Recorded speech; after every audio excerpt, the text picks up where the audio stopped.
Vemos a Latinoamérica, el Caribe y España. When No we see vemos las Latin fronteras, America, the vemos las Caribbean, and Spain, necesidades, we don't las see oportunidades y borders, we también see las needs, esperanzas compartidas por más de opportunities, and 17 also the millones de hopes agricultores shared by familiares. more than Ellos producen la 17 mayor parte de million los alimentos de la región que agriculturers. They contribuyen a la produce most of sostenibilidad the ambiental y region, la which biodiversidad, contributes pero to también enfrentan los desafíos de biodiversity, and they sostener also y face mejorar sus sistemas challenges of productivos en un sustaining and contexto de improving crisis their climática, productive a través de crisis la in a context tecnología y of la innovación crisis aplicadas a los through sistemas technology agroalimentarios. to agri-food Desafíos sin fronteras que systems, requieren soluciones sin borderless fronteras.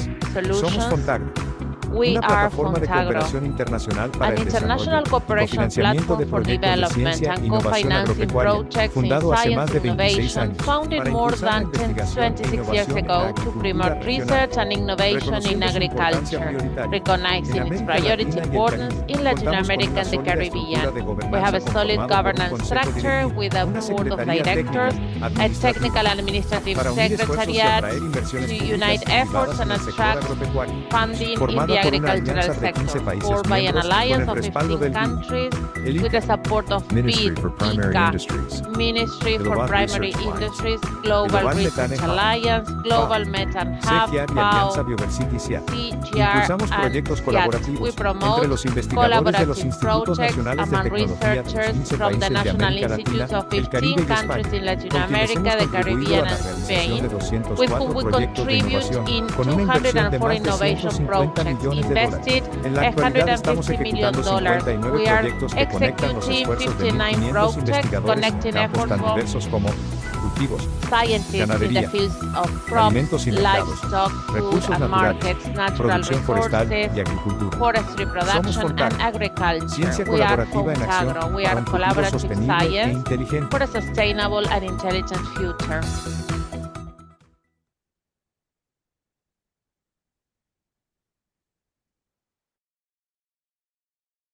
Good morning and welcome to the second and final day of this workshop on the regional control of citrus greening, science management and coordination in the Americas. Yesterday, we had a very rich session covering two major areas of this disease. We began with early detection, diagnostics, and surveillance, where we learned about the range of diagnostic techniques now available, heard the first mention of the tree of the future, an idea that will appear in today's discussion, surely. And so how several Latin American countries are joining efforts to develop surveillance technologies using remote sensing. We then moved to the integrated management of the vector, where we were introduced to powerful technologies based on molecular biology, as well as the broad set of chemical, biological, and cultural alternatives available for controlling the psyllid.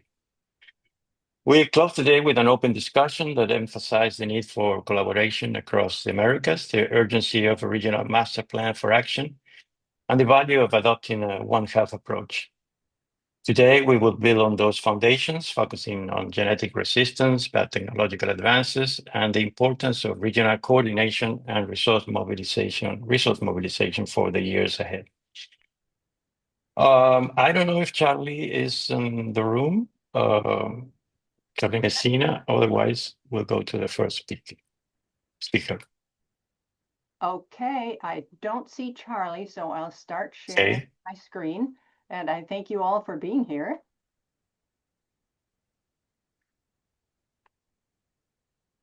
So, this is my group. We're going to talk to you about what we've done so far. We're going to address some previously unexplored strategies for surviving HLB. I'm Karen Koch, who you see in the front of the four images here. Zheng-Xiao Guan is an associate research professor who's working with me. Shan Wu is the third person there, who's our bioscientist, and Lily Herndon, who's smiling from ear to ear, is our undergrad intern, who's really, really delighted to be working on this project. She is quite enthused about a chance to be part of something like this. And the points that I'm going to talk about, if I have something on my screen here that's causing some trouble. I need to move it away. Okay, the previously unexplored strategies that we're addressing at this point, I'm going to talk only about the first two. The first one is to amplify SL formation. SLs are strigolactones, plant growth regulators produced in the roots. And then secondly, I'll talk about aiding phloem regeneration. And we also have some preliminary work on starving out the HLB. But hold on a moment, my progression is not. Okay, for each of one of these sections, we have a rationale and a strategy, and we'll talk about each of these in turn. The rationale for amplifying the strigalactone formation is that since the strigalactones are formed in roots and move to shoots, rootstocks alone can theoretically impact the scions. We've seen this again and again with other traits, and this allows us to use juvenile material to see whether this is actually working. And the strigalactone treatment does counter HLB symptoms in infected trees. This has been demonstrated, but so far only in a 1-year study with greenhouse-grown material. And the reason there's only been 1 year of research on it is that strigalactones cost 557 times more than gold, milligram per milligram. So you can see why the expense of doing repeated studies or using this in the field is not practical. But we have the capacity to produce this in the rootstocks. So let's take a closer look on the strigalactone treatment that was done to counter HLB symptoms in the infected trees. What we find is an HLB tree petiole shown here on the left, and on the right we have plus strigalactone. And if we look down at the starch in the roots, you can see there also considerably different situation, as well as if we look more closely, we can see that there is also an intact vascular cambium. And then look at how much better the root structure is preserved with the strigalactone treatment. So the vascular cambium is there. And in addition to these impacts on the vegetative material, we also have data on fruit set from that initial work that was done. You can see that the strigalactones significantly increased fruit set even on the healthy trees and continued to do so with the HLB trees. So all of this is quite preliminary, but it's given us a lot of enthusiasm for moving forward. This is not data from citrus alone. We're seeing this kind of thing in other plant species as well. So this seemed like a well worth strategy. The expense of this, because it is so much more expensive, there's a reason for it. That's because it's extremely difficult to extract or synthesize. And these are complex molecules. This entire biosynthetic pathway is something that we worked out recently with collaborators. This came out in Science in 2023, so this is relatively recent material. And just for some background information here that's also relevant on how we integrate this work with other researchers is how the strigalactones work. As I mentioned, we have them, they move from root tips. These are, I put these red here so that you know this is where the strigalactones are synthesized, and they move to the shoots. So there's no question about this. This is what strigalactones do. So they do have the capacity to go from the roots to the shoots. They also limit branching. So we are going to see probably some architectural changes in both the upper part of the tree and the lower part. And both of these features are things that would be enhancing density of planting.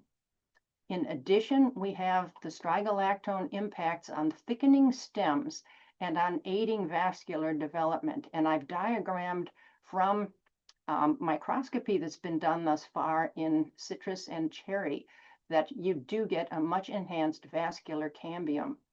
And lastly, the strigalactones from roots will attract fungal symbionts and beneficial microbiome. There's not a real way to diagram the beneficial microbiome here.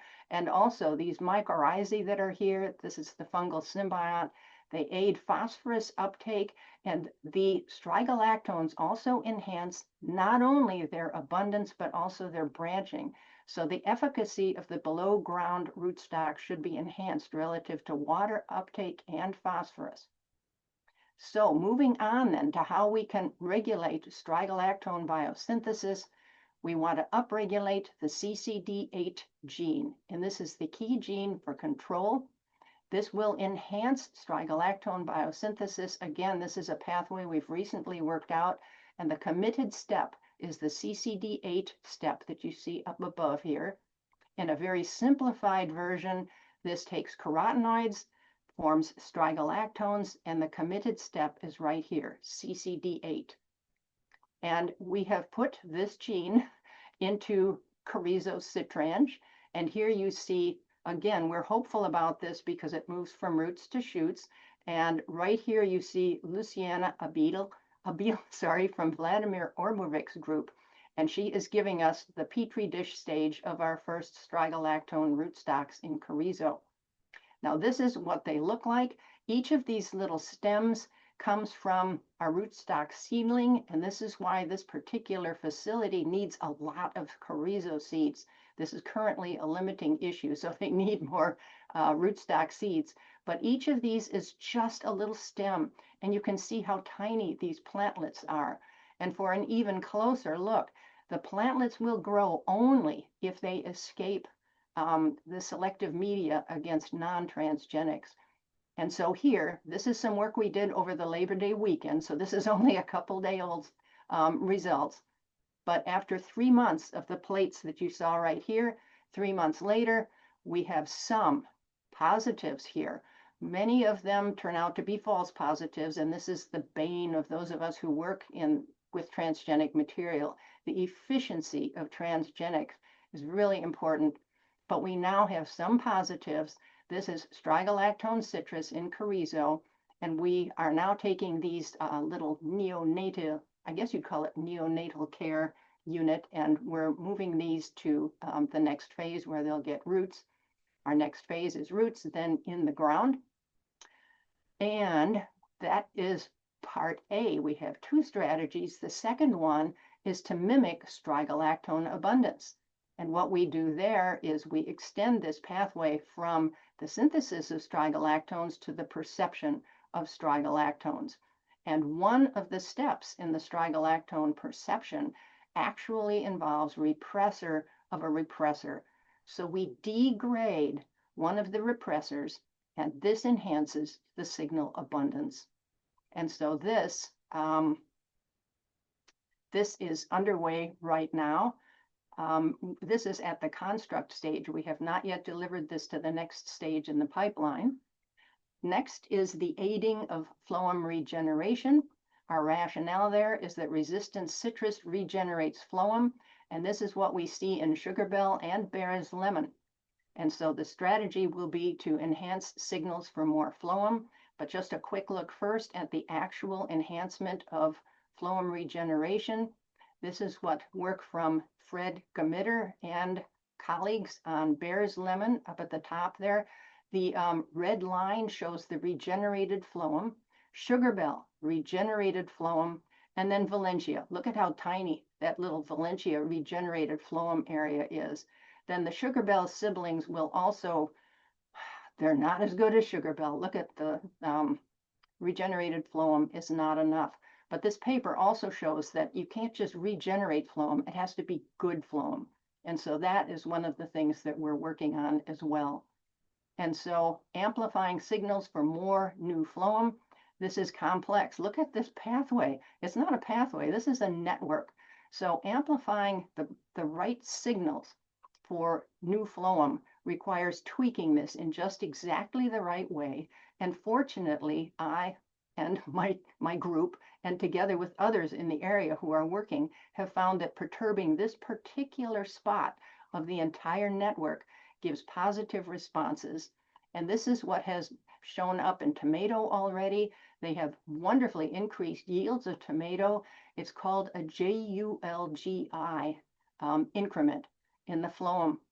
Increases.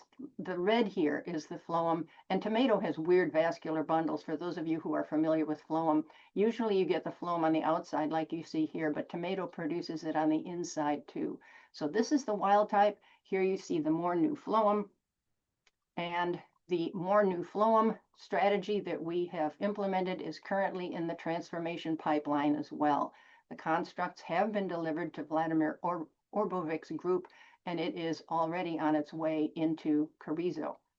So our previously unexplored strategies are now being explored. We're amplifying strigalactone formation. We're aiding phloem phloem regeneration. I'll talk about starving out another time. And in the meantime, future goals. Our near-term goal is to get trees in the ground. Our midterm goal is to get trees in the ground. And our long-term goal is to get trees in the ground. But that's being a little bit facetious, but what we're actually going to do with these trees in the ground, we have a CTC field testing pipeline. These are going forward in there. We are also getting with Alfred Wohl, who knows how to put all of this material into mature trees, which is incredibly important for carrying any of the genetics forward or for having above ground impacts beyond rootstocks. And lastly, broader field testing, because we are really altering these rootstocks. We're going to be altering their above ground architecture, their mycorrhizal symbioses, their capacity to take up additional water and phosphorus. So we're really extending the testing part of this in a big way.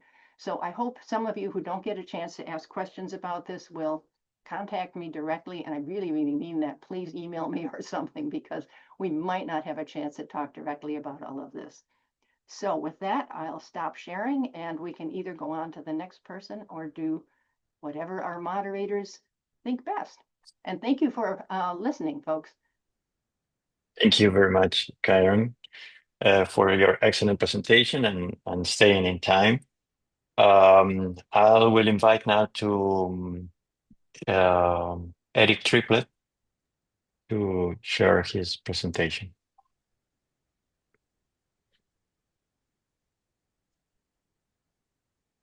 Hi, everybody. So I'm talking about something that's been around for a while that John Lynn Mao first published in 2010, the addition of the Arabidopsis thaliani NPR1 gene to citrus. And the purpose of my talk is not so much to describe the technology itself, because it's quite old, but to describe our path toward EPA regulatory approval. We already have USDA approval. Now we're at the EPA. And we have now 5 high-performing lines in the greenhouse and the field. They express this gene in the leaves, and we know where the TD insertion sites are.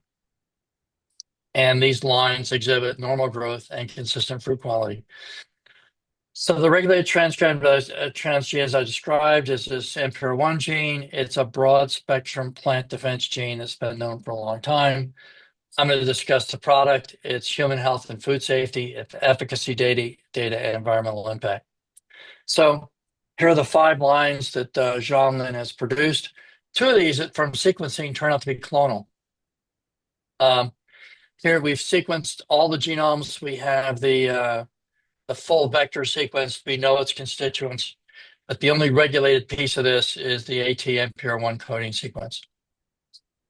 Here's a summary of the genome sequencing we did. I have high coverage of all these. And the insertion sites aren't located in anything that we'd expect to affect fruit production. But we think it's important for the regulatory perspective that we know where these locations are, and we know whether or not they're affecting gene expression. Now, it's important for us to know the amount of protein in plants, the transgene protein. We see very little detected in fruit and pulp, and even compared to non-genetic controls, it's a very small amount of protein. And even if someone consumes it, it'd be digested in the stomach within an hour. Because that's been done by an artificial gastric system that EPA proposed to us. We also know this protein is not allergenic based on 2 online searches of the protein sequence we can make proposed to us by EPA. We also know this protein doesn't appear to have any toxic effects. That's been shown by 2 tools that EPA proposed that we use. The nutritional quality of the fruit is a little better, a little sweeter than you find in non-transgenic trees, and their nutrient contents are equivalent to commercial quality. In addition to that, many of us eat a version of NPR1 in plants every day. So it's a protein that's been consumed by humans for many years, And it's what we transform citrus with is very close related to proteins that humans eat. It's not expressed much in the fruit. Its digestibility is high. Allergenicity and toxicity are low. It's highly homologous to known proteins that we already eat. Nutrient content's fine. And we're going to ask for waivers for mammalian studies and for residue tolerance studies. With respect to efficacy, these trees were studied for efficacy against for HLB symptoms for 9 years in the greenhouse. They showed very good tolerance of HLB. These trees still get infected, but they're highly tolerant and asymptomatic. We've had these 5 lines in the field since 2019 under high disease pressure. They still look fine. They're producing fruit, and now we have fruit quality. And they look terrific in the field. This is from July 2024. We have better looking trees. They look better now. But the titer is still reasonably high in high disease pressure, but it doesn't seem to affect their ability to withstand disease. The mechanism of action of ATM-1 is well known. So this we can present to regulators. And so we think in a nutshell that this is about as safe as a transgene product you can present to EPA. It's a protein that doesn't kill anything. It's not toxic. We already eat it. And we just think it's a very safe technology. And it's stably inherited in a heterozygous way, these plants. We think environmental impact on gene flow is low, hybridization unlikely, clonal reproduction dominates, grafting propagation of trees prevents seedling emergence. The transgene escape risk we think is very low. Non-target organisms, we don't expect any effect of this protein on non-target organisms. Resistance and risk and weediness potential is very low. There aren't many citrus weeds out there. Don't think this is a problem. So in conclusion, gene flow, we think, will be severely restricted with this technology. So the summary is we have high tolerance lines. We have stable transgene integration. We know a lot about this protein and how safe it is. And here's basically the routes we've gone through. Sorry, this talk was prepared for half an hour, so I've condensed it considerably. So we've done all the things we think EPA wants us to do, but our problem has been getting the door of EPA. So to get in the door of the EPA, they said we had to use a company number for our application. And they gave us the company number that was assigned to UEF when we got approval for papaya transgenic plants. And however, they did not accept the company number that we provided them, that they provided us. We asked to get a new company number. That was denied because we already had a company number. So there's a real catch-22. And we just couldn't get around it. But they said, okay, you can go forward if it pay a $292,000 fee. Well, I didn't want to do that. So EPA, a year and a half later, we met with them this week, and they came back with how we can obtain a state agency status. That is, you have to prove the submitting entity is a state agency to avoid a fee. And so EPA's suggestion for this is that we answer these 5 questions. Are state universities set up in the same or similar way to other agencies? Are universities set up the same or similar way to other agencies with respect to leadership and administration? Funding, how do we get our funding? Does much of it come from the state? And how do we manage the submission of other regulated pesticides, et cetera? And then, so our progress to date is we've got the USDA RSR permit. We've had that for a while. We've got the data all together that EPA says it needs for regulatory approval. EPA has defined a path for us to get to state agency status. Hope to get there soon. And the FDA submission will begin soon. We have the appropriate label prepared. So we've done all the steps we think are necessary. We're happy to share what we've done with anybody else for the template, and happy to share contacts, et cetera, for how we proceed. So I think the future is bright for us. But what we need, of course, are yield trials. And the planning for that's underway. We have a current USDA permit that allows this.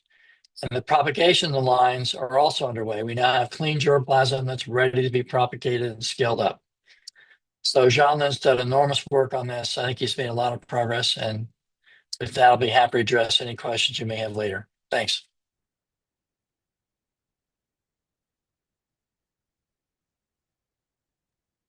Thank you, Eric. We have a I'll lot to stop sharing discuss here. later.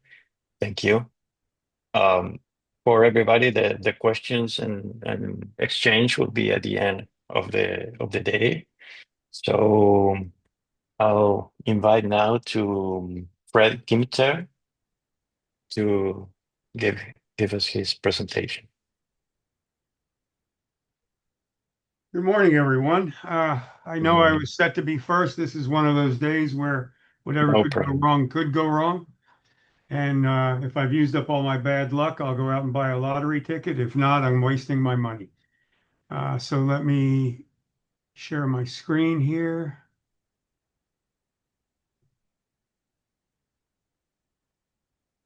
It's the one.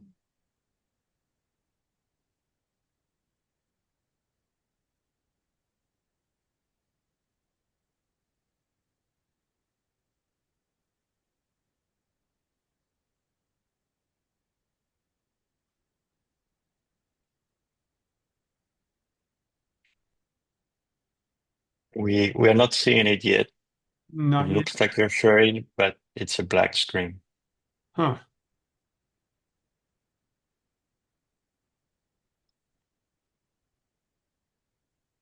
That's odd. Because I see it.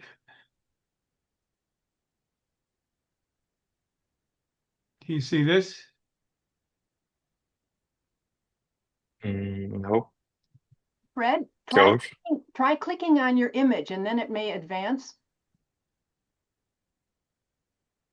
Okay. That's better. Thank you, Karen.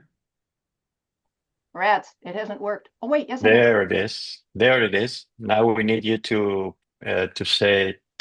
set full screen. Yeah. Funny thing is now I can't see it. Lower right, the icon like a screen. Oh, There you go.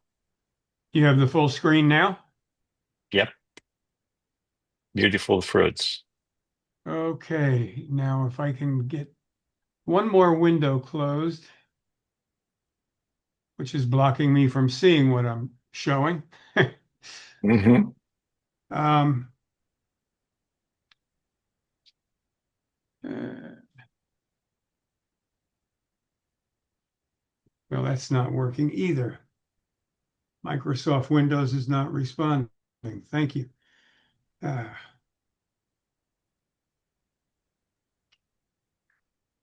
We are seeing your first slide. Yeah, and what I'm seeing is my first slide blocked by a select a window or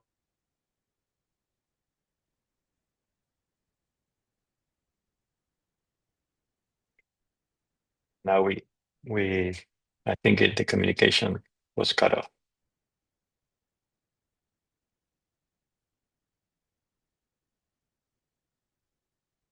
Fred, are you hearing me? I think he's frozen. Yeah. Josh, can we stop his sharing of the screen and we can go to the next speaker while Fred fixes his?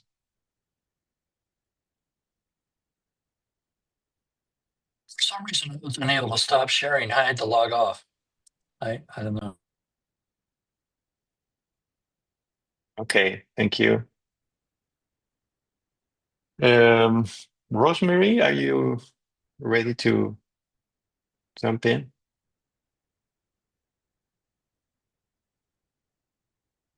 While Fred fixes his computer, Rosemary.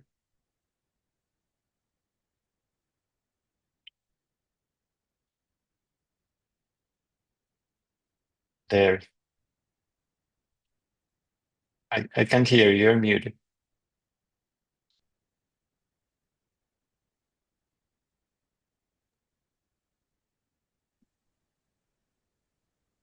All right, great. Can you hear me now? Perfect. Yeah, All thank you. right, all right, thank you.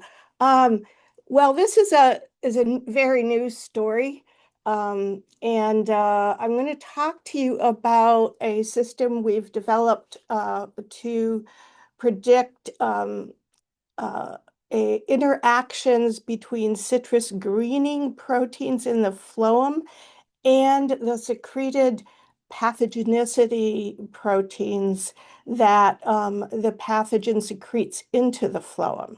So that is the place where these proteins are interacting and starting the disease process. So the only reason we can do this is because of the development of a program called AlphaFold 3.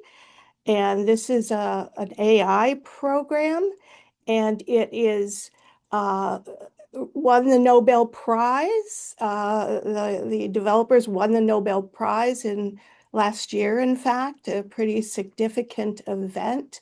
AlphaFold 3 does in silico prediction of protein structures and protein interactions. And these can be protein-protein interactions and also protein ligand or protein nucleic acid interaction. So it's very, very powerful program, and everything is done in silico. And these are, of course, predictions. Everything that is predicted needs to be verified. So there is that. So the infection court of the citrus greening pathosystem is the phloem. That is where the psyllid injects the Liberobacter pathogens, and that is where they reproduce. And this is a contained system. So this is where they secrete their proteins to initiate the pathogenicity interactions. So what do we know about this infection court? We know that the pathogenic Liberobacter species depend on the host for very basic metabolic processes, including the generation even of ATP. So it's a small genome pathogen. It requires the citrus plant to produce a lot of the basic metabolites required for life. We also know that the bacteria manipulate citrus by secreting proteins into the phloem, as I just said. And these secreted bacterial proteins need to physically interact with phloem citrus proteins in order for the interaction to be effective. So we can predict the secreted proteins that the pathogen releases directly from the bacterial genomes. And we have 18 complete genomes of Liberobacter species that we used for this process. And luckily for us, the citrus phloem proteome is already characterized. So that's where we started this process. So just to repeat a bit, we're going to characterize the citrus Liberobacter protein interactome. And we're doing this to develop sustainable disease management practices because this is the basis for disease initiation. What resources do we have? Citrus phloem protein, secreted Liberobacter proteome, an AlphaFold model to screen for interacting proteins. We've put this on the hypergator so we can use this in a high throughput manner. The only other thing we needed was a data pipeline to manage the large number of protein processing and protein interaction steps. And as I said, we needed the hypergator. This is the 4th generation supercomputer that's based on NVIDIA technology and is one of the best in the country. So we're very fortunate to have that available to us. So the data pipeline, okay. So I said the Liberobacter, we used 18 genomes, and we predicted the proteins from the DNA sequences. And then we used various programs available in the put them in the pipeline to determine which are signal proteins, which to trim these sequences signals out to group the 18,000 plus proteins into orthologous groups so we could trim the number and just pick representative proteins. And then we finally use the CD hit to pick the representative proteins. For citrus, we got to start with the proteins. As I said, this is already available to us. There are 733 proteins available. This is data produced from Gita Coker's lab in Davis and has been published for some time. Then we get to the ortho finder to do the clustering and selection, and to the CD hit to get representative ones. And so we ended up with 597 proteins from citrus and 88 proteins from all the Liberbacter genomes. So when you do the math, that's over 52,000 combinations. So this is why we need a supercomputer. So after some preparation into JSON files, the AlphaFold 3 gets to work, produces scores, 2 different scores that we can use to determine the likelihood of interaction of each of the coupled pairs of proteins. So these interactions are tested one by one, one Liberbacter against all the almost 600 citrus proteins, etc. So this, all the slide didn't show up. Bummer. Okay, we'll have to skip that one. Basically is another illustration of the high throughput practices that we're using. Okay. Okay, let me see. Well, this is discouraging. Okay, so right. So what we have are, as I said, a phloem here illustrated, Clavibacter in the phloem, multiple genomes distilled down into a certain number of proteins secreted into the phloem. And I can't really say very much else. So let's hope. This one shows. Good. All right. So this is what if you plot all the interaction scores, you get a graph like this. So the interaction scores, what are they? There's the PTM score, which is the template modeling score, which measures the overall predicted fold of the 2 proteins. And then you have the IPTM score, which measures the accuracy of the predicted relative positions of subunits forming the protein-protein complex. These are not independent measures, they're related, but they're pretty effective at segregating the various prediction hits. And what you see here is the 52,000 plus interactions plotted here. And of course, the darker colors represent a higher density of those interactions, but don't at all tell you anything about the prediction score. So what we did was based on some preliminary analysis we decided to group the scores that we got, and higher and further to the right is the most is the least of the 3 predictions that are, but all are very significant. So what you see here, the numbers 1, 2 through 7 are an indication of where the previously mapped, where the previously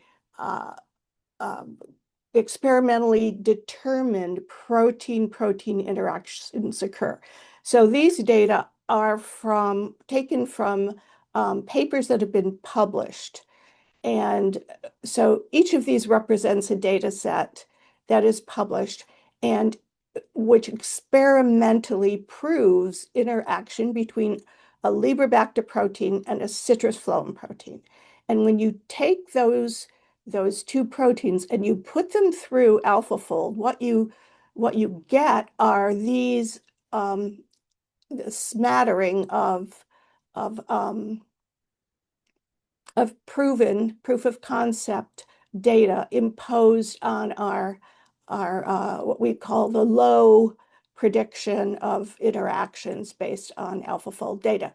And the next most important segment is this one, which has 983 proteins in it, and two of our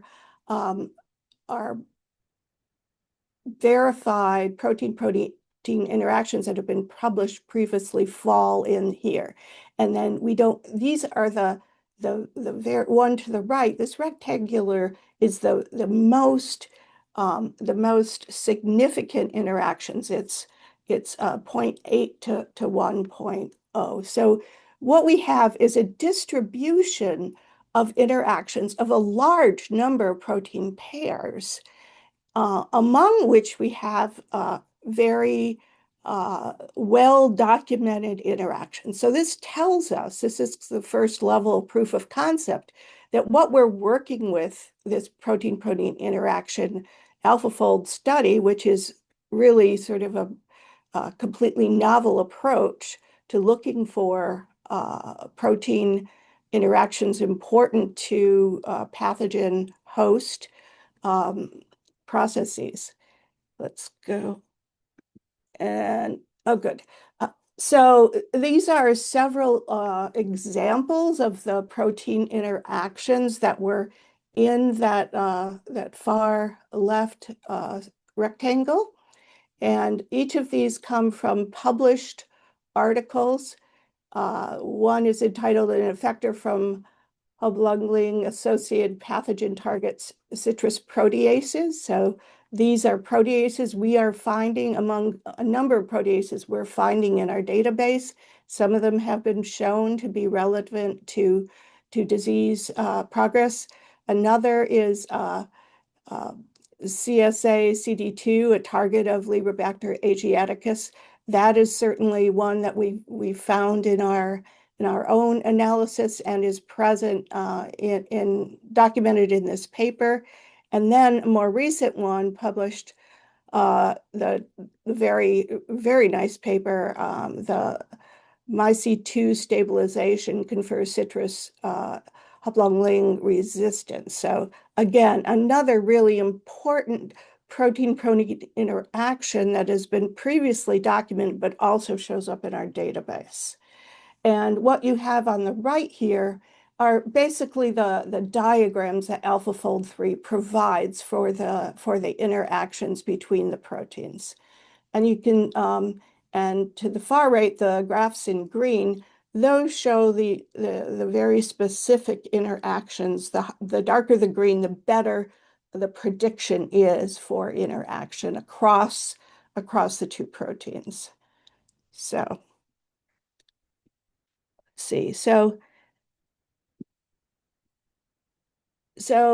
this is the group that I'm working with. Quite a few of them are involved in data analysis. Zhenghao Bao is a bioinformatics and big data specialist. Jose Huguet Tapia is a bioinformatics AI specialist. We all know Charlie. Amit Levy is a phloem biologist who's working closely with us. Alfred, who is also, he's, of course, as Karen mentioned, he's a specialist in citrus transformation. He's working with us as well. And then a number of people, Warda, Trishna, Wasami, and Harsh, they all are very much involved in developing either software or laboratory data. So what we think we have at this point is a totally new and novel process for defining on a molecule by molecule basis how the Liberbacter secreted proteins are manipulating citrus. And we have a lot of great data. We have our first paper coming out this year, and we're very excited to share those data. Thank you.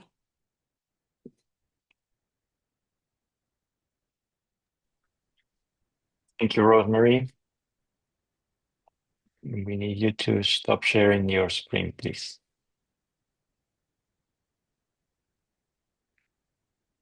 Thank you. Mhm. Well, our next speaker is Kim Bowman. Are you ready, Kim?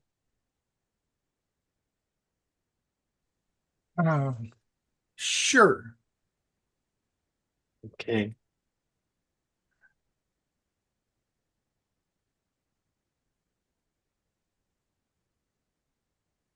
Rosemary, we need you to turn your camera off.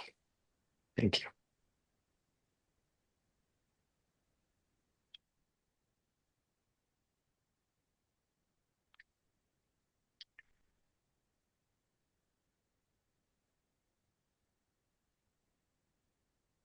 All right. Do you see Yeah, the first slide now? perfect.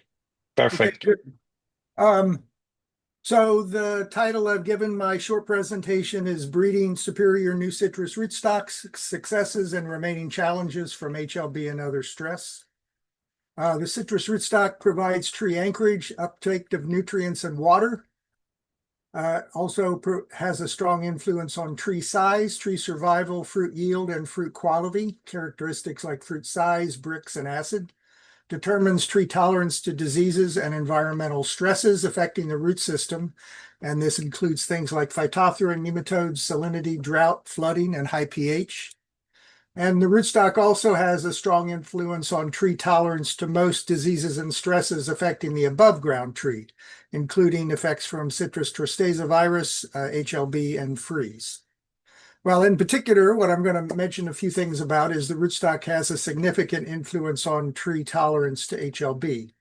It improves tree survival, increases fruit yield, increases fruit quality, and causes tree canopy to be thicker and darker green. And although this hasn't been looked at in detail, apparently the effect is by improving photosynthesis, improving tree health and production. To illustrate rootstock effect, this is on a trial results that were published a few years back. Actually, the trial included a lot more than these 10 rootstocks, but the rootstocks are listed on the left. And then total production of fruit per tree over the 4-year period indicated. Shown here, the rootstocks are sorted so that the most productive are at the top. The 4 rootstocks that would have kind of been the major standards at the time this trial was planned, shown here. The 2 best performing rootstocks in the trial. At the time the trial was started, these were unknown rootstocks, essentially. The best performer, though, was this US 942. And if you compared US 942 to the standard rootstocks at the time, we had a 26 to 44% yield increase compared to the standard rootstocks. So it looked like using US 942 and US 1516 was second on the list. The new rootstocks give considerably improved productivity in an HLB environment. Now, and I didn't mention these trees were 100% of the trees were infected with Liberibacter at 8 years of age. Well, this is, as I mentioned, that data was from a trial that was conducted kind of early in the HLB epidemic in Florida. This shows trees in a current trial currently underway, just 4 trees of Valencia on US 942. The trees in the photograph are 7 years old. This trial's in St. Lucie County, Florida. The trees do relatively well on US 942, but certainly not nearly as well as a fully healthy tree not affected by HLB. So we have significantly improved tree health and yield with some rootstocks like US 942 in the HLB environment as compared with commercial standards. But even on the best of these first generation HLB tolerant rootstocks, trees with HLB have reduced yield and fruit quality. And depending on how we do the comparison, we get different numbers, but I'll say about a 30 to 50% yield reduction per tree with first generation rootstocks as compared to trees with the same scion, same location under pre-HLB conditions. So even with these improved rootstocks like US 942, you don't get back to fully healthy tree like you had before HLB. Therefore, we started a new strategy for breeding rootstocks that were going to give even a better improvement in terms of tree performance. The strategy was described as super sour breeding strategy, and I'm not going to go into a lot of the details about that. There have been several publications. This one is one you can find out more information, but I guess the key features are: one, to greatly expand the gene pool, the germplasm used in developing new rootstocks, and secondly, to do the primary selection of rootstocks based on performance in field plantings. So we weren't doing a lot of pre-selection for specific traits. We were basically looking at rootstocks to identify those in the field, in the grove, at how well they performed in the field. And this involved multiple trials. This is an aerial image of one particular trial. This one's called Picos 2014 with Valencia scion and included 66 rootstocks. It was planted in St. Lucie. Oops, what happened? Not sure why it's getting ahead of me. This was planted in St. Lucie County, Florida in 2014. It's in an area severely affected by HLB. It was a randomized complete block design with 12 replications of each rootstock. This shows what trees, just as an example, there were big differences in rootstock effect. The tree on the right is Valencia on Swingle rootstock. The one on the left is Valencia on Super Sour 3, one of the new hybrid rootstocks that were examined. The trees in this trial were 100% infected with Liberibacter at 4 years of age. I guess I'm just pointing out that this is a much later stage in the pandemic of HLB in Florida. It seems as though trees become infected much more quickly now in field trials than they did back 15 or 20 years ago. Perhaps it's just much more widespread, much heavier load of pathogen in the environment, I suppose. But we clearly get a very rapid infection and evaluation of relative tolerance of the disease. To give you an example of the results from the trial, well, as I mentioned, this particular trial, 66 rootstocks, and this is a summary of yield over the first 6 years that we collected harvest data. Again, these particular trees were planted in 2014 with 12 replications. Each line gives the average yield of the trees on that rootstock. And of course, the lines are all different colors, but you can basically think of each line as representing performance of Valencia on a particular rootstock. Most of the rootstocks were hybrids, but we had 6 rootstocks, standard rootstocks for comparison. Oh, and I mentioned this trial was 100% infected with Liberibacter basically when this data started. So every tree had HLB. The 4 standard rootstocks, well, one of them was where we had Valencia sweet orange on sweet orange rootstock. So this is basically, oh, and I'm sorry, the scale, of course, from bottom to top is cumulative yield. So the rootstocks that are the highest up on the scale yielded the most fruit. The ones at the bottom yielded the least. You can see sweet orange rootstock yielded very poorly. So sweet orange, while it makes a really nice fruit, it makes a really terrible rootstock.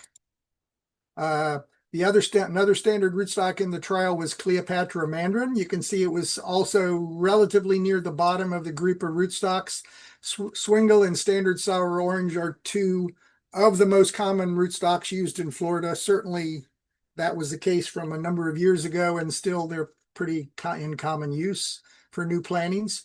The 3 rootstocks near the top of the list, well, the 2 at the very top and 1 near the top, Super Sour 3, Super Sour 4, and Super Sour 5 were released as new rootstocks for commercial use in Florida from this project. Super Sour 4 and 5 were released because they gave the highest yield of any rootstocks in the trial. Super Sour 3 was released because it gave a high yield. but also real high bricks in the fruit. So depending on how much emphasis is given to fruit yield without regard to fruit quality versus fruit quality, you might make a choice of one of those three. This is just kind of a different set of information about those same rootstocks. Again, in this case, the cumulative yield from left to right with the highest yielding on the right. And then the other scale, the y-axis, gives an indication of premature fruit drop, which is one effect from HLB disease infection. A large portion of the fruit potentially drops prematurely before harvest time. And in this case, less fruit drop is desired. So the best characteristic is less percentage fruit dropped. If you see standard sour orange, the two common commercial rootstocks being compared here, we're sort of intermediate in terms of yield and premature fruit drop. Although when I said intermediate, it was still close to half the fruit drop prematurely before harvest. Sweet orange rootstock, Ridge Orange, and Cleopatra had a lower yield and even much higher premature fruit drop. The three super sours that were released, number 3, 4, and 5, are shown here, having a higher yield and a lower premature fruit drop. So they appeared much more tolerant of the disease, much less affected by the HLB disease effects. Well, again, my presentation this morning is very brief because there's not a lot of time, but we do have many other trials. There are currently 30 USDA rootstock trials from which we're collecting data, rootstock field trials, including other scions. Valencia and Hamlin Sweet Orange are the two. We have the two scions. We have the most trials, but we have trials with a number of other scions as well. On the left, you see a rootstock trial with Washington Navel Orange, and on the right, on the left, it's Bear's Lemon, and on the right, Eureka Lemon. Those are rootstock trials with those two lemon scions as well. To give you a current status of the Super Sour Rootstock Project, we have 30 replicated Florida field trials with 350 new rootstocks in progress with annual systematic data collection. There's a major new 5-year NEFA-funded project that includes new field trials of candidate rootstocks in Florida, California, and Texas.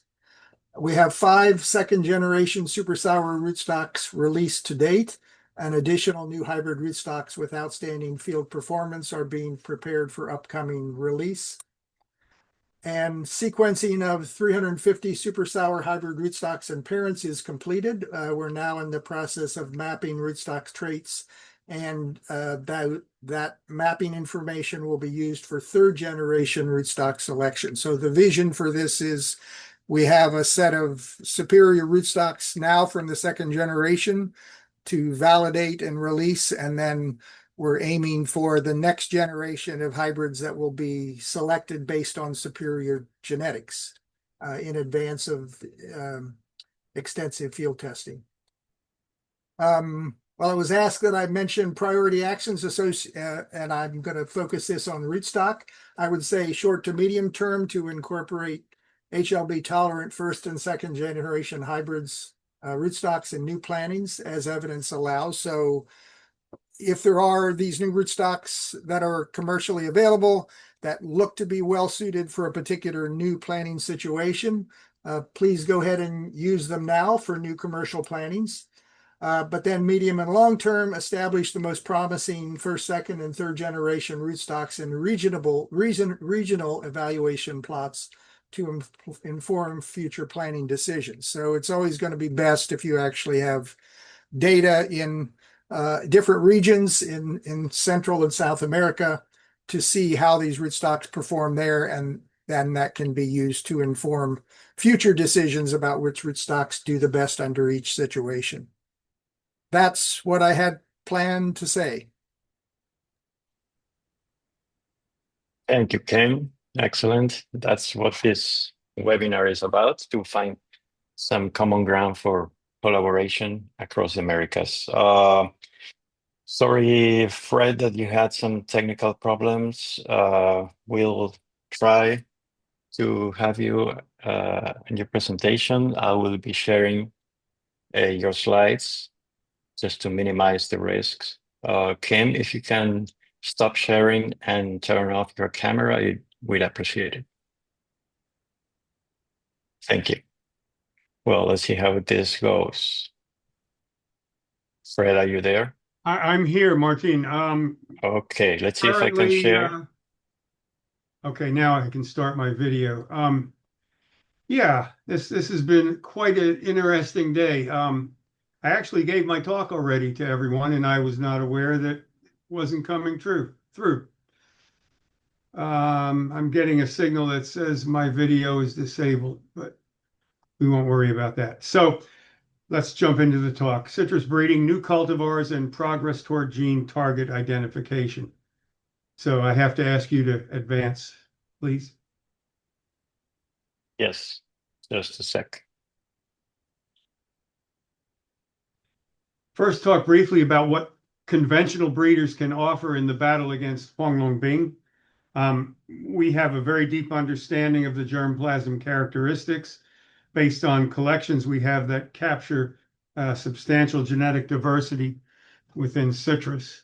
Many of us are now working in genomics. We're producing high quality genome assemblies, and we have this wide range of genetic diversity for genomic dissection of tolerance and sensitivity to CLAS. We have opportunities working together to understand the mechanisms of tolerance and sensitivity.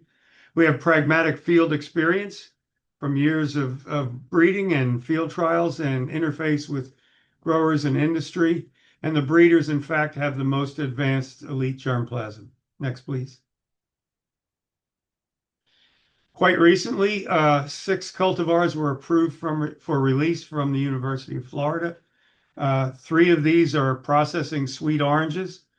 2 are OLL clones. These are late maturing Valencia-like, although superior to Valencia, both in terms of color and juice quality, and certainly in terms of tolerance of HLB. There's a Hamlin orange that's been released. There are now 2 HLB tolerant Hamlin oranges that are out there, again, showing greater tolerance to HLB.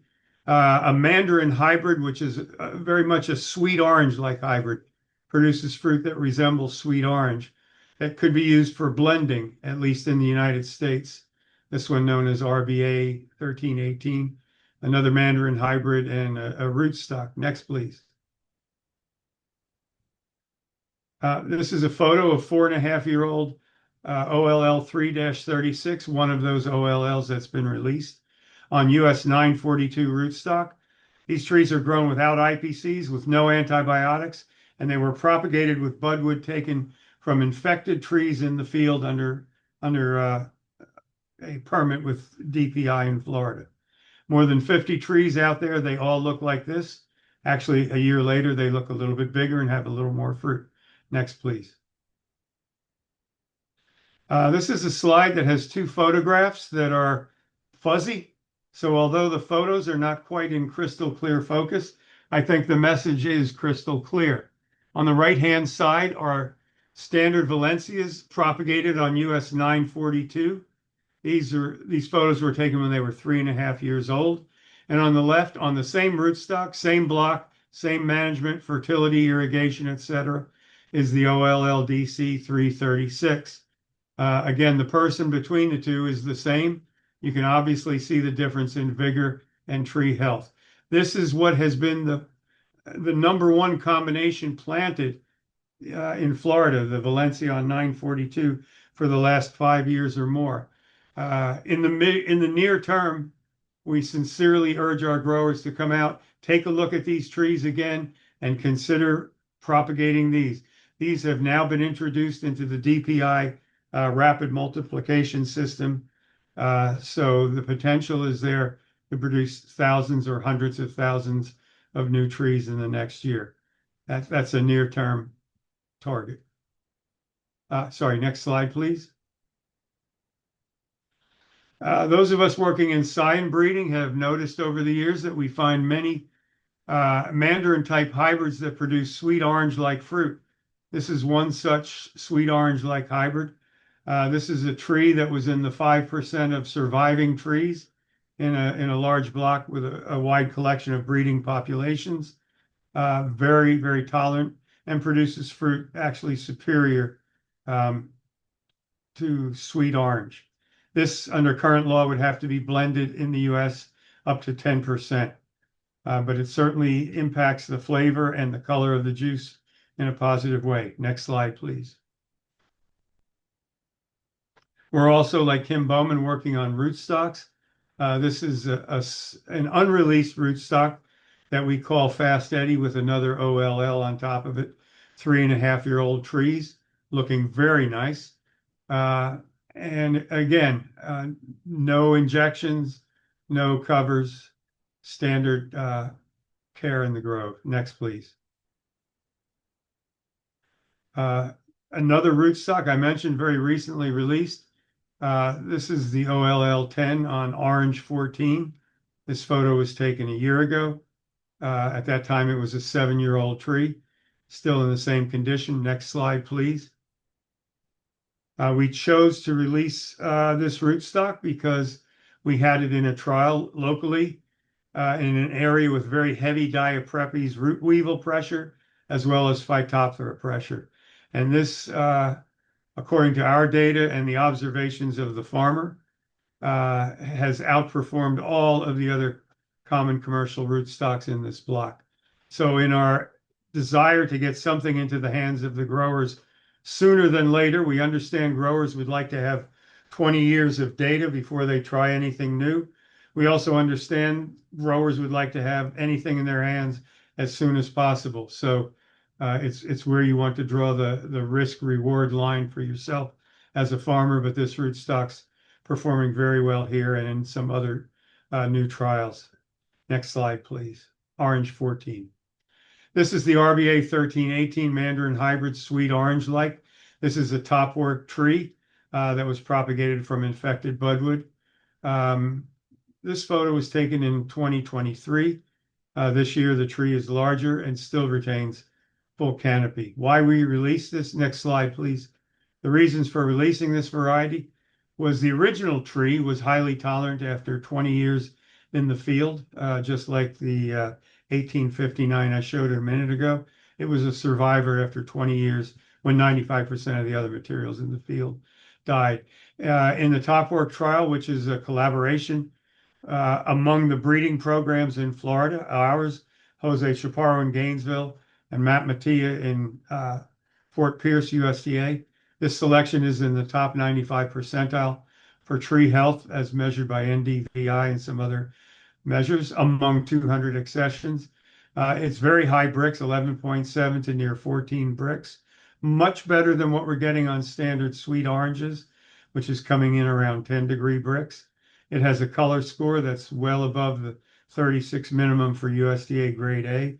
It's very low in limonene, which is a critical characteristic as we look at some of these advanced Mandarin hybrids for release, and the fruit are firm so they can be loaded in a trailer and hauled to the plant. Next slide, please.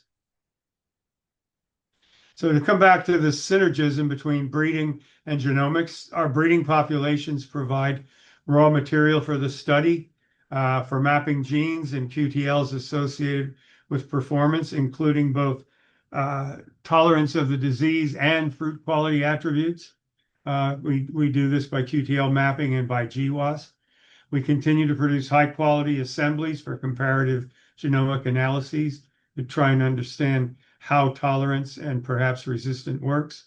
We're involved in a number of gene expression studies based on these genome assemblies. The output we hope to have is to take breeding into the 21st century, and Kim Bowman alluded to this as well, to have sequenced informed breeding strategies, as well as to target specific genes in science for transformation and or editing. Next slide, please. Here's a case study. Here is a Valencia mutant, an irradiation-induced mutant in the field. This was in the same field as those other two I showed, where 95% of the trees were highly affected or dead. And here's a standard Valencia in that same block. We show that they contain the same amount of bacteria, no resistance to the bacteria. However, the mutant had much higher, significantly higher leaf area index, as you can see, and would be expected in this photo. Next slide, please. Very quickly, just to indicate that we sequenced the standard Valencia, and this was the first high quality reference level phased sweet orange genome. Next slide, please. How we found this radiation-induced mutant we propagated many years ago, 15 years ago, and planted 5 trees randomly throughout that block with a few thousand other breeding population trees. After more than 15 years, these trees remained in quite good condition, while 95% of the others vanished. We did the sequencing. We found many differentially expressed genes between the two, hundreds, if not thousands. But when we looked at the structural variation of the mutant, we found there were some very large chromosomal rearrangements, including one insertional site that was very near to a cluster of heat shock proteins. And these heat shock proteins were very dramatically highly overexpressed. So we hypothesize, we haven't yet demonstrated, but hypothesize that these overexpressed heat shock proteins are enabling better control of phloem protein homeostasis, preventing severe dysfunction in the phloem and leading to a high degree of tolerance. Next slide, please. We use drones to fly over some of our trials. This is a 75-acre trial in Polk County. The dark green spots represent trees that have very high NDVI, high vigor. Next slide, please. When we zoom in on some of these spots, we found 2 rose trees clustered together. This is the first Hamlin HLB tolerant selection we released, 1332, and you can see the 2 rows of trees highlighted here, and many others with red are poor performing. And then we have this block over here revealing a lot of dark green spots. These are LB8-9 sugar bell. Next slide, please. This is what that block looked like when you viewed the trees from the ground. So again, you see a very robust tree performance. Now, it's fair to say that sugar bell, though the trees are highly tolerant, will produce a fair number of HLB affected fruit. However, farmers who are injecting sugar bells in the last 2 years have noticed a dramatic increase in the percentage of normal fruit and a great decrease in the number of aberrant HLB affected types. So sugar bell remains a viable option. Even without injection, it was coming in at 11, 12 Brix, which is above the statewide average for Valencia orange of about 10-degree Brix. So a candidate for blending. Next slide, please. These are sugar bell trees in the Indian River, 8 years after being infected with Liveribacter, obviously a tolerant sign. Next slide, please. We looked at a Citrus poncirus family, F1 family. This is a collaborative effort between myself, Jude Grosser, Jose Chaparro in Gainesville, Ed Stover, and now Matt Mattia in Fort Pierce, and Mike Roos from Riverside. Next slide, please. We made a high-density genetic linkage map and performed QTL analysis, and we found regions of the genomes associated with foliar symptom phenotype as well as canopy density in different chromosomes, even in one chromosome associated with sweet orange. In this case, these would be for negative selection. Next slide, please. So the history of this, again, a replicated trial under very heavy pressure. The parents were distinctly different phenotypically, and there was a wide range of variation in the progeny, segregation of traits. We phenotyped across 3 years, many different characteristics. We identified these QTLs in a high-density genetic linkage map. And based on a high-quality poncirus genome assembly we have, we were able to identify several candidate genes within the QTL intervals that can be used for marker-assisted selection in rootstock breeding, in scion breeding, or potentially as candidates for other transformations or editing. Next slide, please. Breeding for the future. Citrus latipes. This is a tree in a germplasm collection in Northeast India. All the other trees in this germplasm collection were dead and gone or replaced. This tree was here for 45 years. 20 years before I visited this tree, Malcolm Smith from Australia visited the same tree, took the same photo, and I was here. He was sending me GPS pins. In fact, we were looking at the very same tree. So this is called the Kasi mandarin. It produces fruit something like this, yellow and pale flesh and thick rind. Next slide, please. We developed segregating populations derived from this to discover major QTLs associated with HLB traits, as well as to evaluate the potential of genomic selection for prediction of complex polygenic HLB traits. And I would posit that HLB tolerance in science is most likely not going to be associated with a single gene, but rather with a collection of genes, and thus the need to look at polygenic inheritance. And also to demonstrate marker-assisted selection strategies in our breeding program. Next slide, please. This is what the population looks like.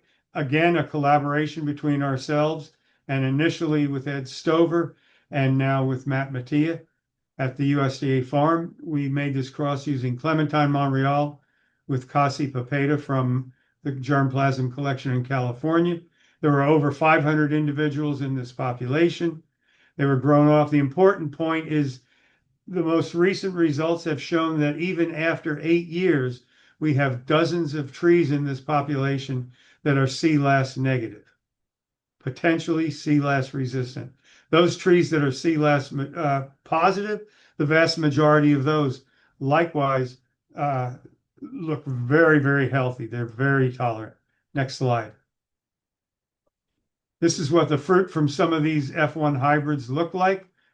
Round, fairly large, larger than oranges, producing some orange pigment. Next slide, please. So we've crossed some of these with HLB tolerant siblings of sugar bell that happen to produce acidless fruit to try and manage the acidity that we find in the F1 hybrids. And we have just recently planted several second generation hybrids. Next slide. We've also phenotyped in large collections of mandarin hybrids, phenotyped and genotyped, primarily for titer, for visual score and leaf area index. Next slide, please. And we've run GWAS on these and identified in certain chromosomes genes associated with high HLB visual scores that contain genes in this category in cell division, and also looking at leaf area index, again, some in the same region in chromosome 9. So looking forward to further GWAS studies. The Top Work trial with Coca-Cola has 200 accessions in it, and we're phenotyping those for health collaboratively as well as for metabolites in the juice. So looking at juice quality, looking forward to a future of GWAS identifying important genes. Next slide, please.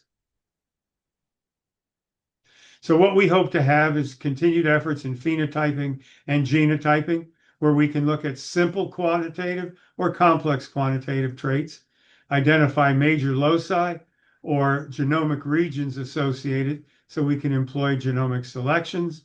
We have markers already developed that work for trunk diameter, canopy size, which are surrogates for tree health, QTLs for esters, which are surrogates for fruit quality, and looking at GWAS as well for foliar symptoms. We have the tools now to begin making crosses, selecting advanced selections with the greatest probability of being successful in pyramiding those traits.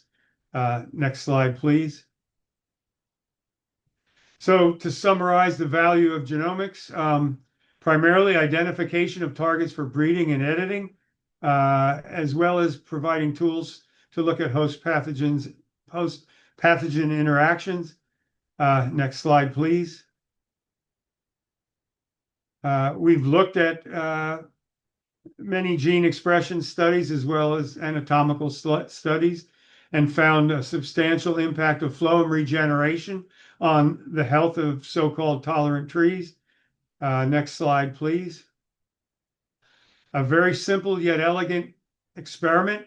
We fed psyllids on healthy tissue and infected tissue, and then we took small stems, inserted them into media, and put them into an incubator, high temperature, to force the sprouting of the buds, as is done for shoot tip grafting. We had a control with no psyllids, a second control with psyllids not carrying CLAS, and psyllids carrying CLAS. And we collected after 1 day and 2 days, 5 days, and 10 days tissues from these and looked at bulk RNA-seq. Next slide, please. The early transcriptomic studies that you can see that have been published in the last 10 years were all months, if not years, after infection. So we were looking at gene expression differences far downstream from the initial host pathogen interaction, observing the consequences of disease, but not the initial causes. So we attempted to sample tissues in that previous study, which has been published 2 years ago, within days or even hours of feeding. The attack by the healthy vector led to immediate defense response activation. But when we had infected vectors, we saw a suppression of the defense response and its delay, indicating that class, once it infects, is exploiting its virulence strategies to subvert innate host cell immunity. And it also rewires, we found looking at these gene expression studies, it rewires host metabolic pathways to obtain the energy it needs. So some of the things that I believe Karen Koch must have spoken about with sugar and energy metabolism are upregulated by CLAS. So what we're doing now, next slide, please, is to use single cell RNA-seq, where we can actually separate out the cells based on tissue type rather than having their signals diluted in a bulk sample. And we're looking at the very earliest possible time points. You know, if we could culture CLAS in vitro and we could pour it into a suspension culture of cells and stop the response immediately, we could identify quite easily those very first host responses to the pathogen, which would probably be the most likely gene candidates we want to consider for editing strategies. This is the closest system we can have to develop to look at the very best. Yesterday, Rick Dantzler talked about DMR6 and his excitement for it. DMR6 is a gene that's worked in other plants against other pathogens. Actually, our group edited DMR6 4 years ago, and we've evaluated it in 2 different genetic backgrounds, in Carrizo citrange and in Duncan grapefruit. And we've seen up till now, after 2 years of evaluation, very limited impact on CLAS populations, some impact on symptom development, but not an abolishment of symptom development. And so I would say that, you know, the efforts to take genes off the shelves based on other papers, perhaps researchers will get lucky, but it's our feeling that these far upstream approaches give us the best likelihood for success in editing. So next slide, please. Summary, yeah, genomics requires breeding, and breedings in the future requires genomics. So in the near term and the midterm, we need to develop the tools for breeding. Genome sequencing technologies have allowed us to perform targeted breeding based on prediction, helped us to understand the nature of tolerance, helps us to understand or to develop more targeted genes for modification, and multiple tools to get done. Last slide, please. This is a slide I've been showing for 15 years, talking about the solution to HLB.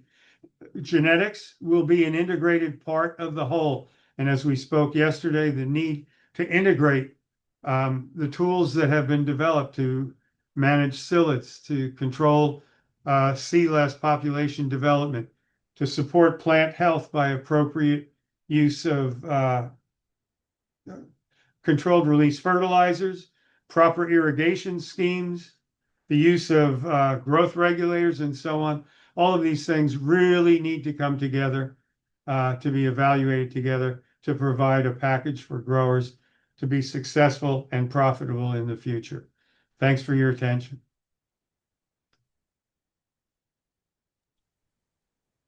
Thank you, Fred, for this presentation. And now we have one more talk before we take a short break, and then we have and then we continue after the break with two more talks.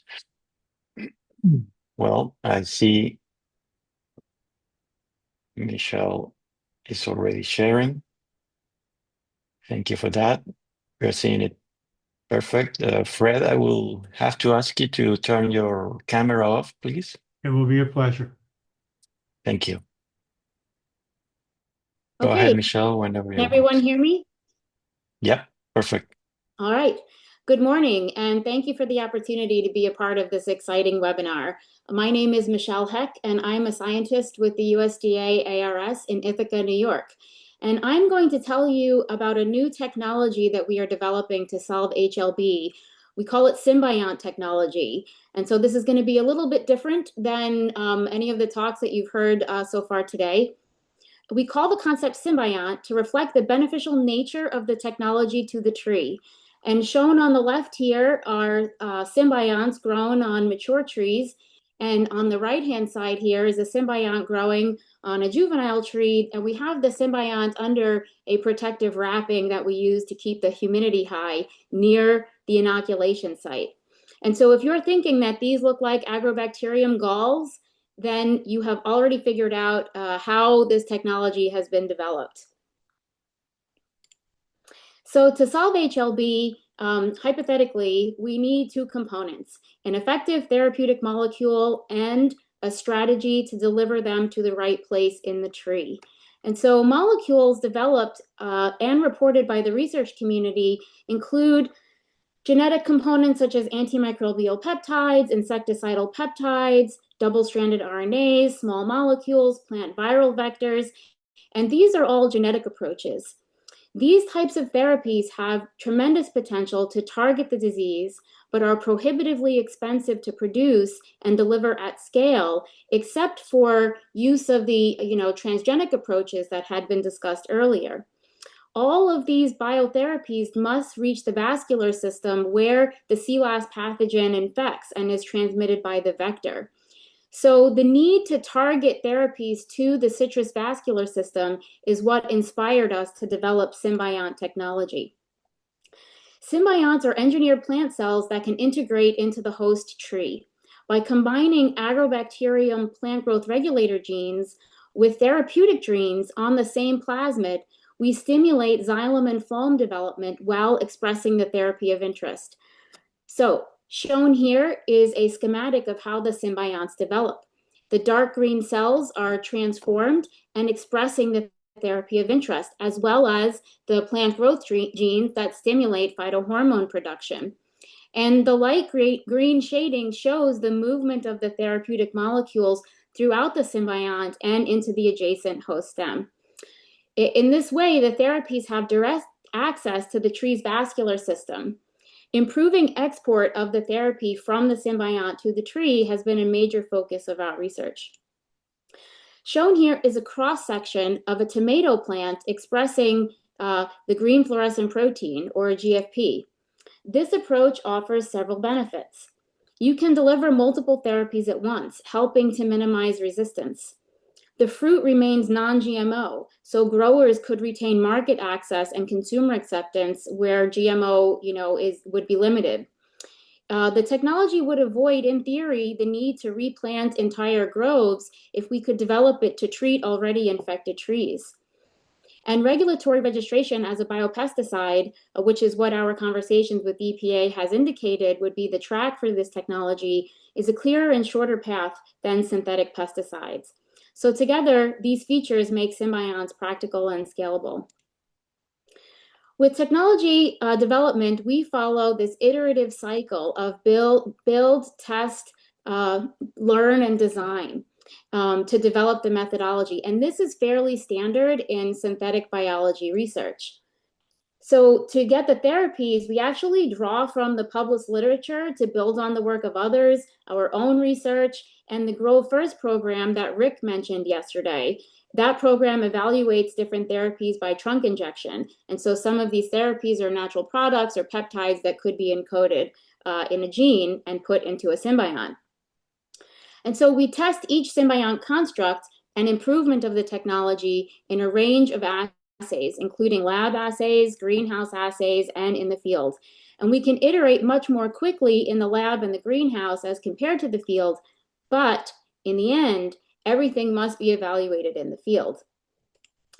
And so I'm going to give you a brief overview of how we are using the ZebraChip system as a tool to iterate over symbiont design.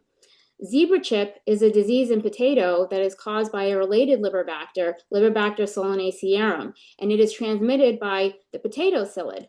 It is much faster to work in potato as compared to citrus and easier logistically. The potato experiments with symbionts are done in partnership with my colleague Rodney Cooper, an ARS scientist in Wapato, Washington. So, Rodney developed a beautiful assay using potato to allow us to test whether symbionts can impair the systemic movement of the LSO bacterium. Essentially, he takes a tuber with 2 shoots and he develops symbionts expressing the different antimicrobial peptides, one on each of the shoots. Then, in the source shoots, he inoculates these with LSO-infected psyllids and monitors the movement of the bacteria over time into the sink shoot. And we can measure the LSO titer and the infection rates in both the source shoots and the sink shoots that have different symbiont treatments applied. And so here's an example of some of the data that we got when we expressed a bacteriocin called BLIP-SM, with the light green showing the infection rate in the source shoot and the dark green bar reflecting the infection rate in the sink shoot. And you can see that the symbiont, the potato shoots, both the source and the sink, with the BLIP-SM expressing symbionts have lower titers. So this does not solve the problem, but this allows us to sort of get our foot in the door with regard to being able to improve and optimize the technology. And so I'm going to spend the rest of my time sharing info on the field trial program that we've developed for symbionts. The field trial program ensures that the science can translate very quickly to grower applications and can be tested under real-world conditions, which are impossible to replicate in the lab and the greenhouse. Currently, symbionts are initiated with agrobacterium tumefaciens, much in the same way as you would generate a transgenic citrus plant, except we're inoculating the agro strains containing the symbiont vectors to the cambium on the trunk. And we are running the largest field trial for a modified microbe in the US, in Florida, with symbiont technology.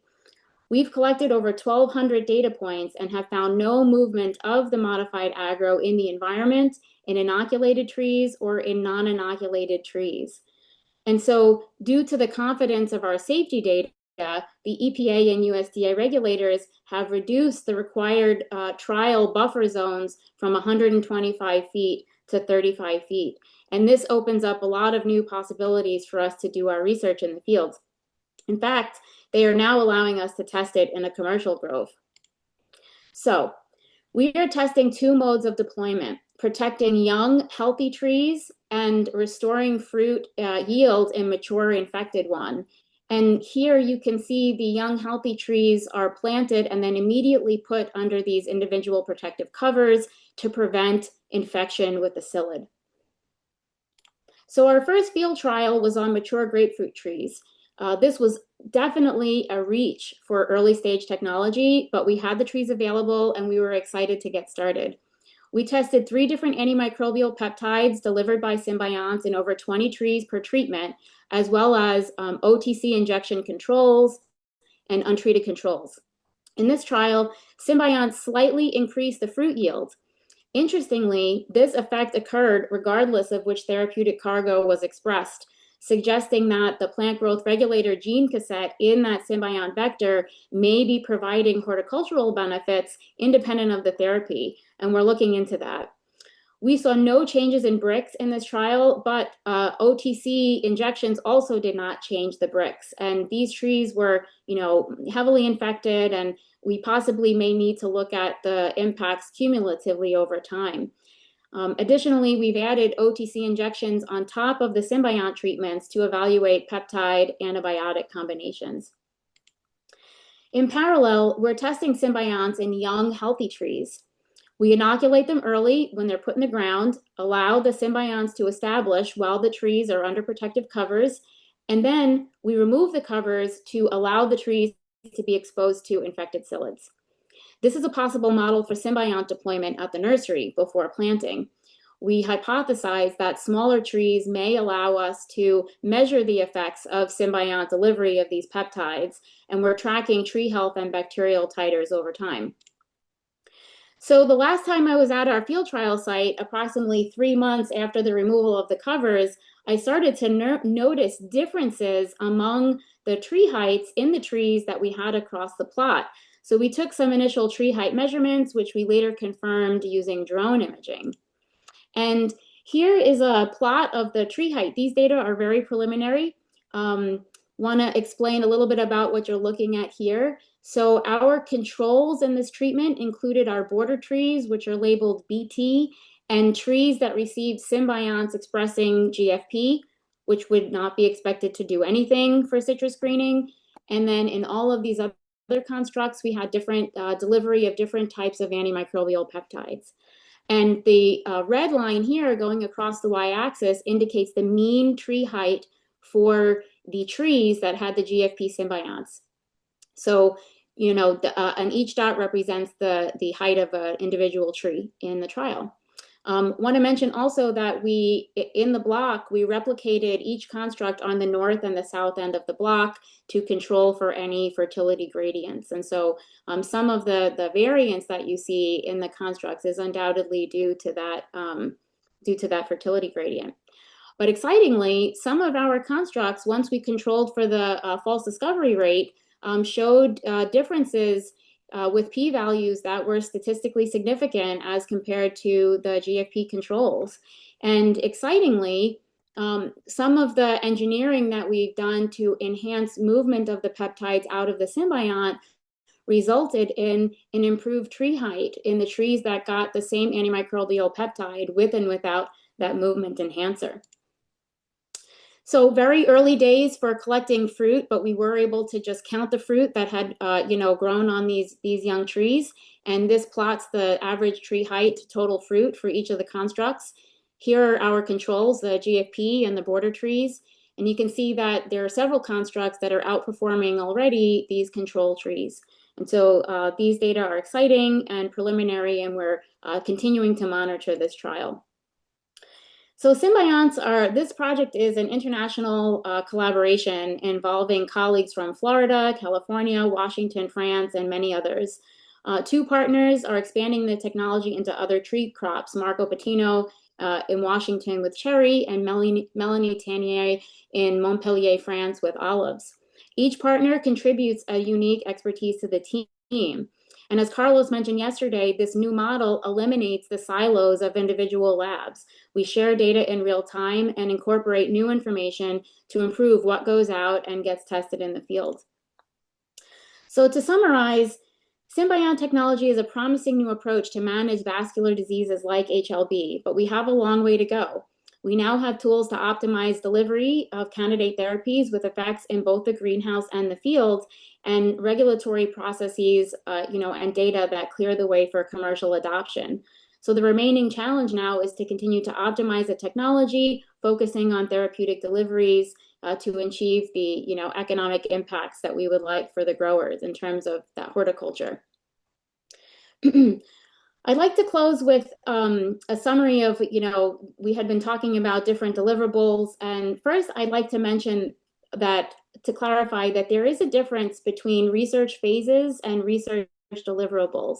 So when we think about bringing a research product to market, whether it's a short-term injectable product or a long-term deliverable like Symbiont technology, the research must progress through different phases of innovation, then validation, and then commercial delivery. And this is conceptually similar to the technology readiness levels that were discussed yesterday.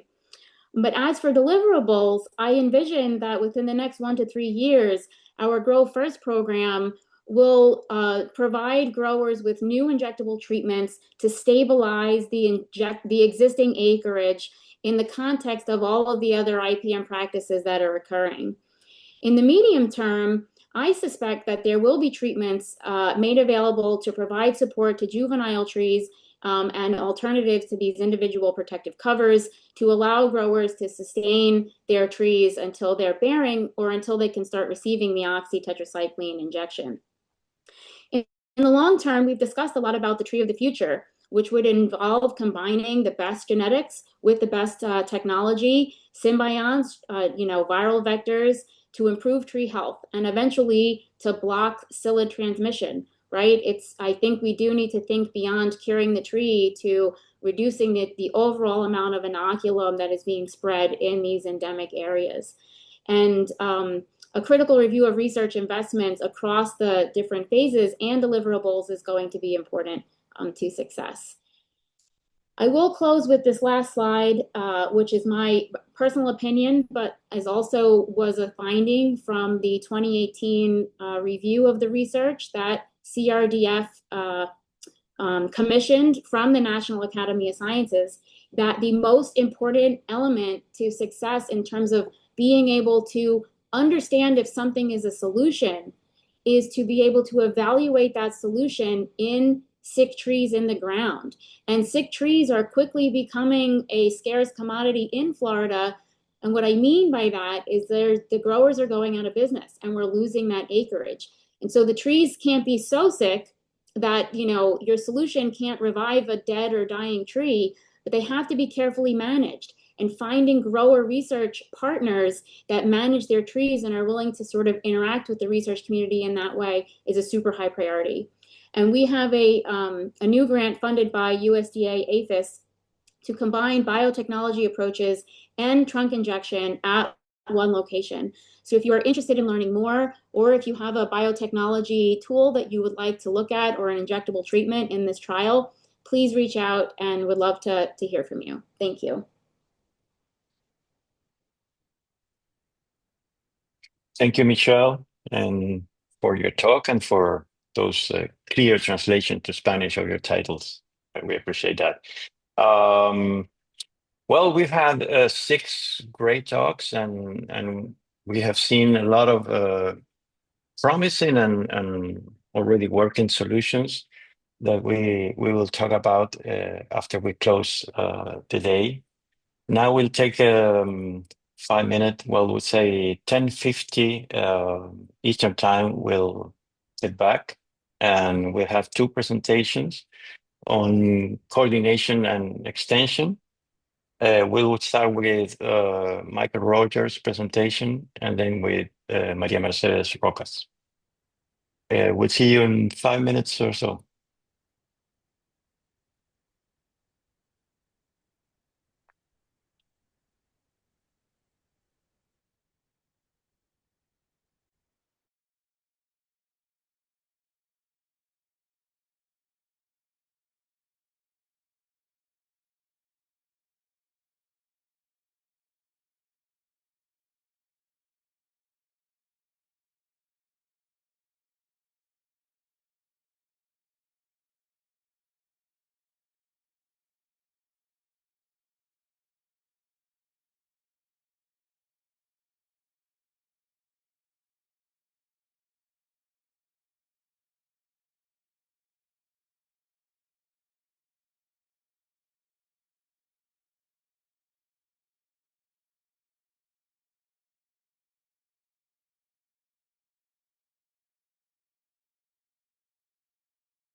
Hey, welcome back, Michael. I see you're ready. So whenever you want to start sharing your screen, we go to the first talk of this last panel. Okay. Can everybody see the presentation slide? Yes, I can. All right. Well, very good. We'll go ahead and get started then. And so we're going to change gears a little bit. Instead of talking so much about all the great research that we've heard about today, now we're going to talk a little bit about extension. And in the cooperative extension system in the US, the goal is to take the research, like what we've heard about already today, and translate that into a message for our growers or industry leaders, decision makers, so growers can adopt new techniques, new technologies to improve agriculture. And so a lot of times when we talk about extension, we're talking about educational programs, seminars, publications, things like that. But also as important is showing growers how to do this. So a lot of times we're talking about adoption of new technology. We do demonstration plots. Those might be in field trials at university or USDA, and oftentimes they're also trials that are established in growers' groves. So the growers can see that, be very hands-on, and learn how to adopt that new technology. But one of the things that I wanted to mention, though, that I think where extension sometimes falls short, and I think this is really critical when we're talking about developing regional coordination, is the need to reduce the grower's strategic uncertainty. And this is really about human behavior and the impact, how human behavior, how growers think, how they make choices, and how it affects adoption of new technology or new practices. And so what I mean by strategic uncertainty is going to become a lot more clear to you as I progress through this talk. But to kind of explain that and to give you an idea of how we've used extension in the case of developing regional coordinated programs, I'm going to give you a case study from Florida that we did several years ago. It's been actually more than 10 years ago now when we started that. And that is on the development of citrus health management areas for coordinated area-wide or regional control of the Asian citrus psyllid. Now, in extension, we always talk about in terms of outcomes and impacts. So what I'm going to show you here is our anticipated outcome was to develop a program for growers to coordinate their insecticide applications to improve psyllid control. So that outcome is that program being developed, and our anticipated impact was to slow the spread of citrus greening disease to provide more time for sustainable solutions for citrus greening to be developed. Now, when this program was initiated, this is very early in the spread of citrus greening in Florida. But now, if you look where we are now, pretty much every tree in the state is infected with sea lice. And so, as Dr. Stalinsky mentioned yesterday, in the situation we're in now in Florida, the benefits of psyllid control in an endemic area for HLB are more about reducing psyllid populations to reduce stress on the plants and improve tree health. But back when this program was initiated, the goal was to try to slow down the spread of citrus greening disease. And also one of the other additional anticipated impacts was to manage insecticide resistance by having growers include proper insecticide rotation as part of this coordinated spray program. Now, so in the years leading up to when we started this, there was a lot of research being done on how best to control psyllids. We tested all the different insecticides, different methods of applications to reduce cost. There was work done on psyllid behavior, how psyllids move grove to grove. And so we really had everything in place to understand what was needed to effectively control psyllids, and everything pointed basically to coordination of insecticide sprays on a regional basis. That's what was going to be needed to have the best chance of slowing down citrus greening disease. So as early as 2008, we began promoting the need for coordinated psyllid control across the state of Florida. And you can see, like here on the screen, this is a shot from an online trade journal, again, 2008, where we're promoting these coordinated sprays. But this is the first case, the first part where human behavior component starts to show up because growers were reluctant to participate, due to perceived cost or logistics versus the benefits. Is it really worth it taking all this effort and all this money to coordinate our sprays? So this is where we started to see some of that strategic uncertainty creeping in. And basically what it did is it really greatly delayed the adoption or the start of this program. So that was in 2008. And we continued to encourage growers to make this collective effort. In 2010, 2 years later, the National Academies was commissioned to develop a strategic plan for Florida to address citrus greening. And the number one recommendation that came out of that recommendation was the need for area-wide control of psyllid populations. And actually, this report is where they coined the term citrus health management areas. So that's where the term, or the CHIMAs, that's where it originated, was from the National Academy's report. So following this report, there were a small number of growers who were finally convinced and decided they did want to participate in a pilot program. So to begin the program, UF-IFAS was asked to provide more education, on the need for coordinated sprays, how to do this, and then coordinate the efforts. And attempting to coordinate psyllid sprays across more than 500,000 acres of commercial citrus requires quite a bit of effort. So we developed partnerships with the Florida Department of Agriculture and Consumer Services. This is a state agency in Florida who provided GIS mapping services and also psyllid scouts. The United States Department of Agriculture, USDA, again, that's federal government, which provided psyllid scouts and also, very importantly, funding for the program. And at that time, the Citrus Research and Development Foundation was newly formed, and they also contributed funding to the program as well. So we had a lot of groups involved in this and funding to make this happen. So our approach to the coordination effort was to start with small groups of growers who were eager to participate. And we actually started with about 3 groups of growers, 3 different parts of the state. And each of those groups of growers represented between 10,000 and 20,000 acres of commercial citrus production. We met frequently in person with those groups. And really the first order of business we had was to identify a grower leader for each of these CHIMAs. And to gain buy-in, we really felt that it was best for this to be a grower-led effort and not the government telling growers what to do. And if you live in Florida, you'll understand that's just the mindset of Florida growers. It may not be what works best in other areas, other countries or in Latin America. But that's the way we did it in Florida.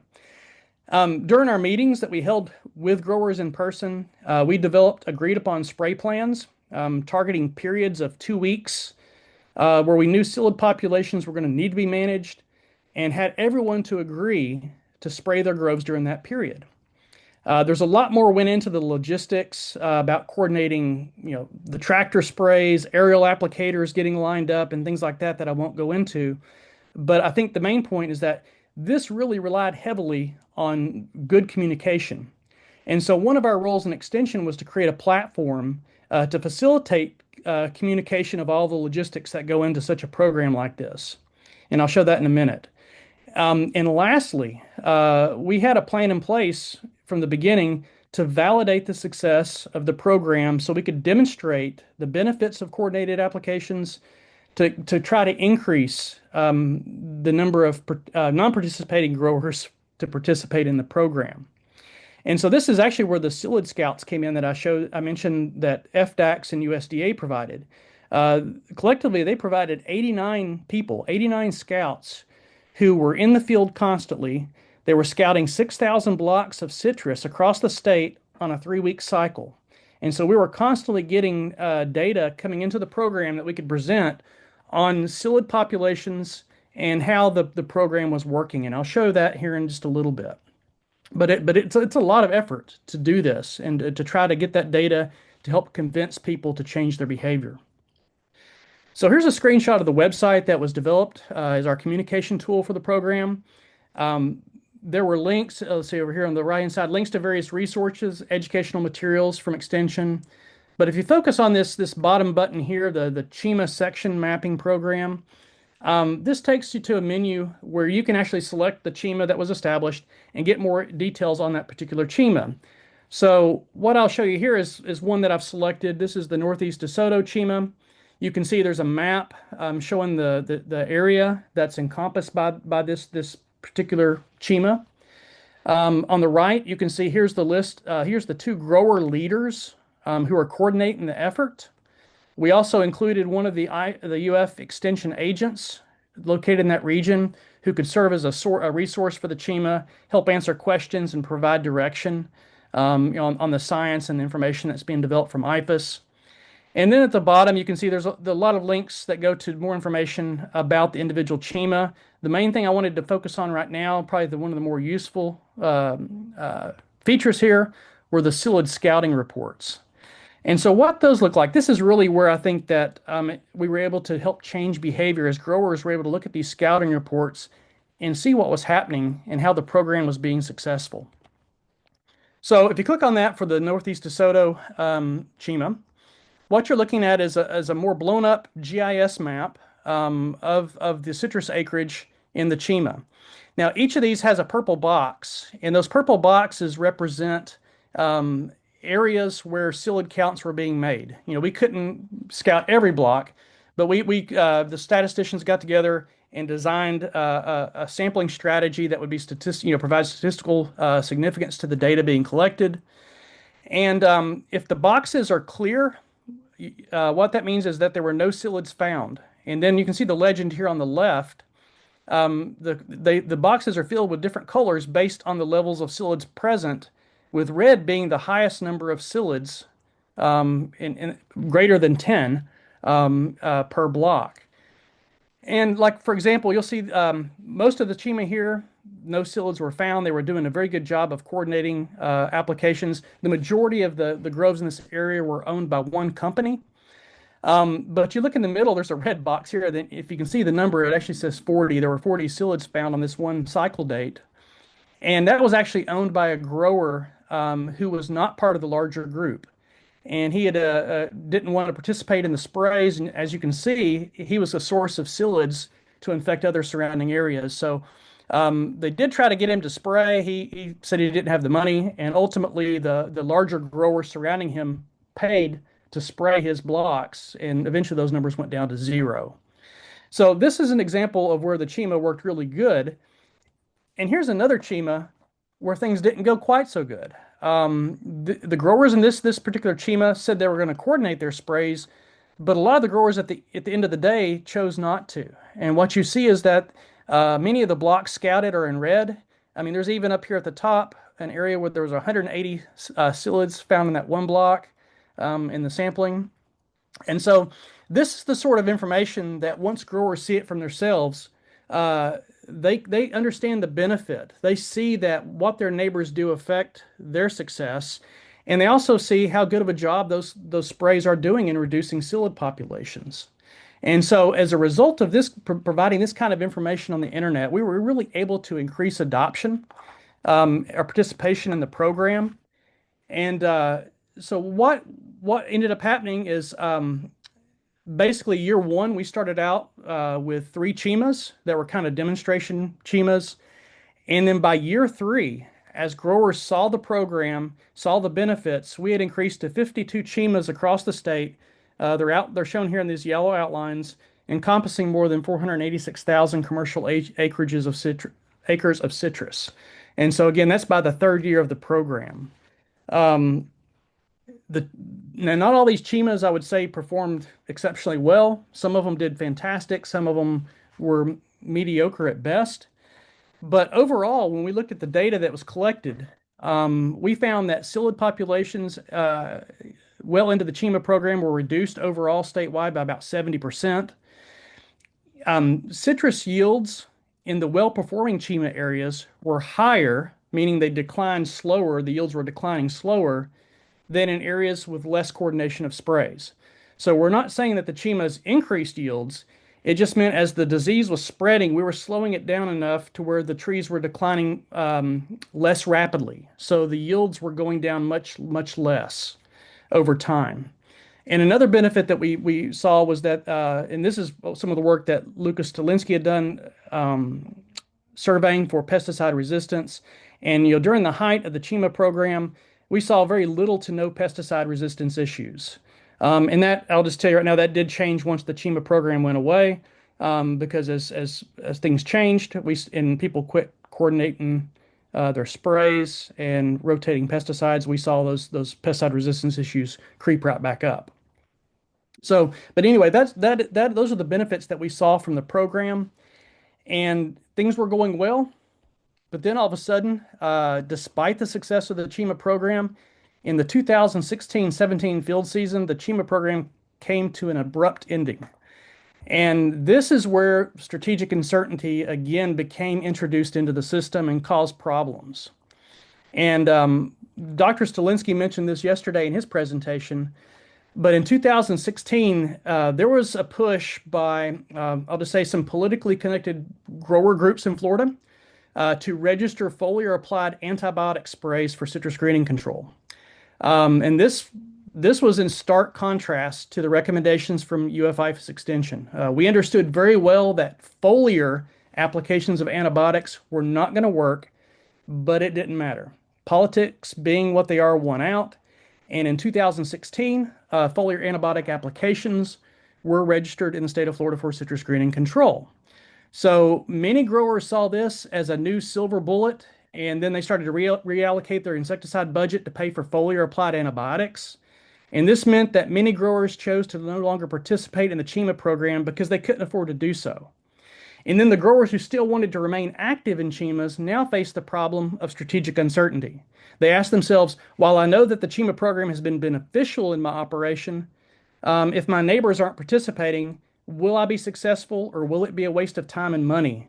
And that strategic uncertainty is what really ended the CHIMA program. And I just wanted to mention there's a couple of references you can look at if you want to know more about the strategic uncertainty and the analysis that was done by our economist. There were two good papers on the area-wide program that were published that really delve into how growers make decisions when you're doing regional coordination. And so I'd encourage you to have a look at these two publications by Dr. Errol Singerman, the lead economist from the Citrus Research and Education Center. So I've walked you through an example of how UF-IFAS Extension has been involved in regional coordination in the past. And while the future coordination efforts by this group may differ from the example, that I presented, I'm not sure exactly what's going to be coordinated by FONTAGRO. I think there's important points to consider regardless of what it is you choose to do. And in the case of a regional planned coordinated effort, the first thing is to understand what level of participation is needed for the program to be successful. What activities will be beneficial that aren't dependent on full participation of growers in a region, and what activities are dependent on high levels of participation for success. And this is really going to inform you how you approach a proposed effort, how much money is going to be required, how many boots on the ground are needed, things like that. So you really need to account for the human behavior component of strategic uncertainty when you're developing a plan. So what can you do to encourage that participation or reduce strategic uncertainty? Now, I'll end real quick. I've got 3 last slides asked on priority actions for short term, medium term, and long term. And I've kept these really generic because I'm not sure what the priorities for FONTAGRO will be in the future. But for extension, short term, workshops, in-person workshops for the growers and local decision makers are important. You want to make sure everybody's educated on the basics of citrus greening management. And while you're working with those folks, assess the differences that exist in environment and management limitations in that area. What we do in Florida is not necessarily going to be the same as what you might do in Colombia or somewhere else, because the soil conditions are different, the growing conditions are different. So you need to figure out what's going on in the environment that you're going to be implementing these new practices. Based on the limitations, you might need to identify public-private partnerships to help deliver resources that aren't available. And then once you've done all that, develop a plan specific to that area based on knowledge and current resources available. And keep in mind, it's got to be practical and attainable. For medium term, then you come back and assess the success of the programs that have been implemented. It's important to communicate the success to both participating and non-participating growers to encourage more participation.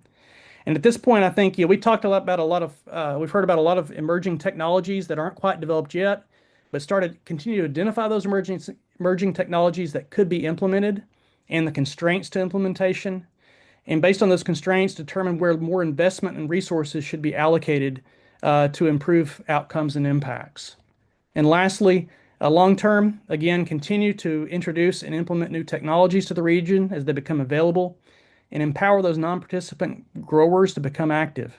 Provide access to resources to encourage them to be part of a solution for the larger region is what's going to be needed so you can get the full benefit of any kind of coordinated effort across the region. So I'll end with that, and thank you for the opportunity to speak today.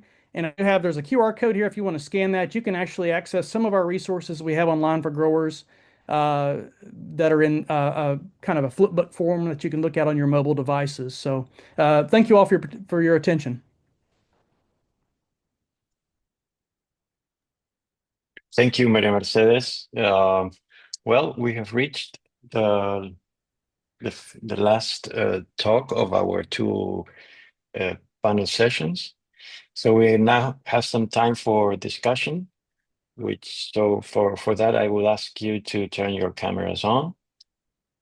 And we'll start with Charlie Messina. Perhaps Charlie can help us with an overview. Some of us are still disabled by host. Okay, we'll take care of that in a minute. My Sorry apologies about for that.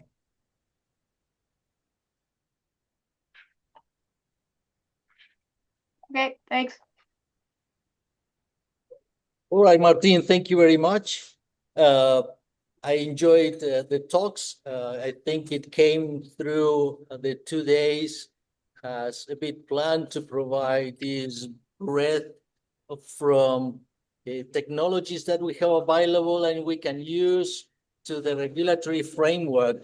So I think all the elements here for that, if you will, master plan that Rick would like to see built, it can happen if we put our minds into it. There are many solutions. I think this is not going to be one silver bullet, but more like a multi-pronged approach. And of course, it's going to be evolved over time as the disease fights back and insects develop resistance. So there's a lot of research that we need to do.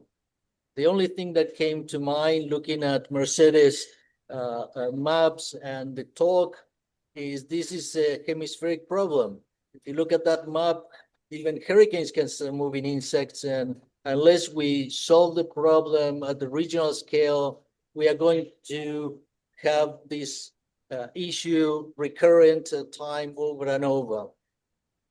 My suggestion as we were taking notes with Sharon here, she was going to take the lead, is about organizing maybe a monthly or bi-weekly, if you think you deem appropriate, of these virtual meetings to start fleshing out how this plan or coherent effort should look like. And over time, maybe by, say, January or whatever time the team thinks is the right time to do it, come together in person to work on that, if you will, second iteration of what the National Academy put together. I was surprised as I've been looking in the literature that didn't show up as the first bit on HLB. You need to dig deeper to find it. And I wonder to what extent those recommendations did not pan out as they should have to fight the HLB. So anyways, in any case, this is an invitation that the Crop Transformation Center is willing to put effort. It's an invitation to join as a group, come together, develop that collective mind. And I think all the ingredients, they're here. I think it's possible. We need to organize ourselves. and get busy to work.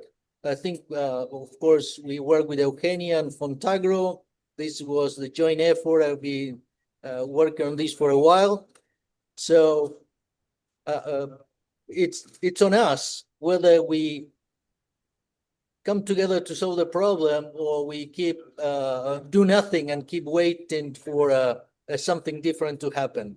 Well, I think it's very clear that this meeting has shown that we've done far more than nothing, that there has been a lot of progress made in a lot of areas, despite being relatively disorganized. And what we learned from Michael Rogers, that when we try to organize, it gets pushback. So I think despite the disorganization, the cream has risen to the top. And I think we're in pretty good shape. I'm more encouraged than ever. So I don't know. And of course, it can't be just CDC only, because you have to include nutrition and all these other things that growers need. Michael, what do you think? You've been thinking about this for a very long time. I agree, Eric. There were so many things, and we hear it today, that all the great efforts from breeding to, well, science, good stuff, the NPR story, and that's why we like to you to tell it. However, I think resistance is going to happen, and regulatory, I not think we are out of the woods with that, and that's why inviting Mercedes to help us navigate that effort. I think organized, it could be better than disorganized, and I agree that great things already happened. But anyways, that's my particular view. It's an invitation. Michael, what's your take on this? Well, I do agree that a lot of progress has been made. And despite my long presentation, believe it or not, I cut some stuff out that I think is worth mentioning, since we're talking about disease spread and how you need to have the whole Caribbean and Latin America involved. Yesterday, there was a lot of discussion about diagnostics. We had a good presentation. And I just wanted to mention something that maybe people aren't aware of, but probably about 10 years ago, Kerry Harmon's group got some samples that were sent up to the Plant Diagnostic Lab from a country, let's say in Latin America. And it was the first detection of HLB in that country. Later on, I went down and was working with them, and they have a very small citrus industry, but they have a actually fairly large number of citrus nurseries. And their nurseries had been infected with HLB for more than a decade, and they acknowledged that. Yet they had this industry where they were shipping plant material, nursery material across the Caribbean. I mean, all the way to the Bahamas, Jamaica, all over, and including parts of South America. And they're not part of FONTAGRO, I look to see. But those are some of the people I think that you need to also think about. How do you include the non-participating countries in your region? Because this was kind of a minor player that had a big impact. And in my opinion, that's probably how HLB spread throughout the Caribbean, was that movement of nursery material, not hurricane spreading psyllids or anything like that. It was that movement of nursery material that facilitated the spread so rapidly. So there's a lot of things that we've not talked about yet that probably ought to be considered. But diagnostics and helping people get up to speed on diagnostics is really important.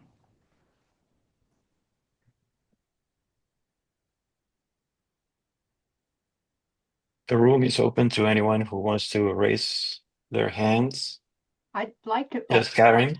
Carrie, you go ahead. Sorry. Well, that's okay, Karen. I thank you, Michael. I appreciate you bringing that up, and I want to just note that the other piece was the communication of detections in a safe environment. People don't like to have detections indicated because they're worried about trade implications, and until we can have communication in an environment that is safe and non-punitive, you will not have people speaking out until there's kind of no way of avoiding that it's out there. And by then we're a decade in. So communication in a friendly environment is also really important, especially for a disease that we're pretty sure it's not a question of if, it's a question of when. So perhaps we need to sort of have a wholesale discussion, and I'm not regulatory, but I work with a lot of regulatory folks. What could the conversation be to encourage communication of detections to proceed in a manner that is scientifically reasonable, but also supports growers and doesn't slam shut avenues. I mean, if you've got an infected nursery, you probably shouldn't be shipping all across the Caribbean, but maybe we need to have some support for so where could you ship? Or I don't know, the conversations there need to be a little bit more, not just where are we going to plant the tree of the future, which we totally will need because everybody's going to have this eventually, but also, hey, we're pretty sure it's here. We'd like to have some forgiveness, kind of like amnesty box that you get, right? At every airport in the US that has a lot of international travel. We need some kind of amnesty conversation to encourage reporting in a manner that is timely as opposed to a decade later. Thank you, Carrie. Karen?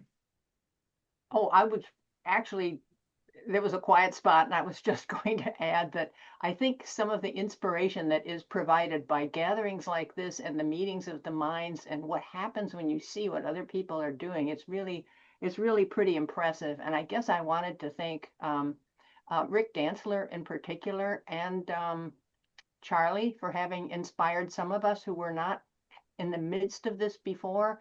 And the urgency of the problems, the challenges that are involved, these are things that some of us can actually get engaged with. And it's been engaging and inspiring in ways that have been really good. Oh, by the way, Charlie is always saying, those of you who are doing any kind of transgenic anything, CDRF wants trees in the ground in a year. And so he kept saying, you need these trees in the ground in a year. And I think we can actually do that with some of them. So those kinds of things, they have really helped. Thank you, Karen. Mercedes, Maria Mercedes? There's a couple of things I'd like to stress. First of all, what an honor, a pleasure, a privilege it is to meet many of you for the first time. Stress that just like we did with COVID, imagine if only the rich countries got access to the vaccine. It needed to be a planetary thing. So at the moment, I will stress the fact that if you go on a cruise in the Caribbean, there are plants in the ship, and it's not just airports. The dispersal is going to be so easy. Now hurricanes are even more common with climate change, so it needs to be a regional effort, a planetary effort. Okay, and again, I have no idea what the Chinese are doing, and the Indians what they're doing. I'm sure they're doing great things. It'd be great to understand what they're doing. Secondly, diagnostics are really important. Yesterday, I happened to go to a field trip, and I saw citrus. We don't have a big industry in Bolivia, but I'm sure we have it. And of course, the government is not going to report it because nobody wants to report a new disease. So the status that we're still free, I wonder. So diagnostics is important. And then biotech. I am hopeful that if we continue with champions like your own Kevin Falter and other champions all over, we are encouraged that Colombia is talking about this today in Medellin. We are going to have this trio of the future fairly soon because I see some brilliant minds looking at strategies. The symbionts, oh, that was so amazing. Thank you so much for that talk. I absolutely loved it. The Venganza, the pathogens, that's where we're going to get the genes. So there's so much talent and so much going on that absolutely I think we can do it. And not only for citrus. There is lethal yellowing, the orphan crops. Nobody is working on lethal yellowing. Nigel Harrison, I don't know if you know him.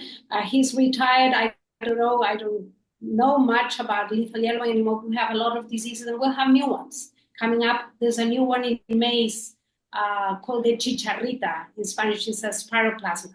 So we have tons of new diseases. So I ask you not to forget that there's a world outside the US and there's a world outside the citrus industry. And I think we can do a lot of things together. Thank you.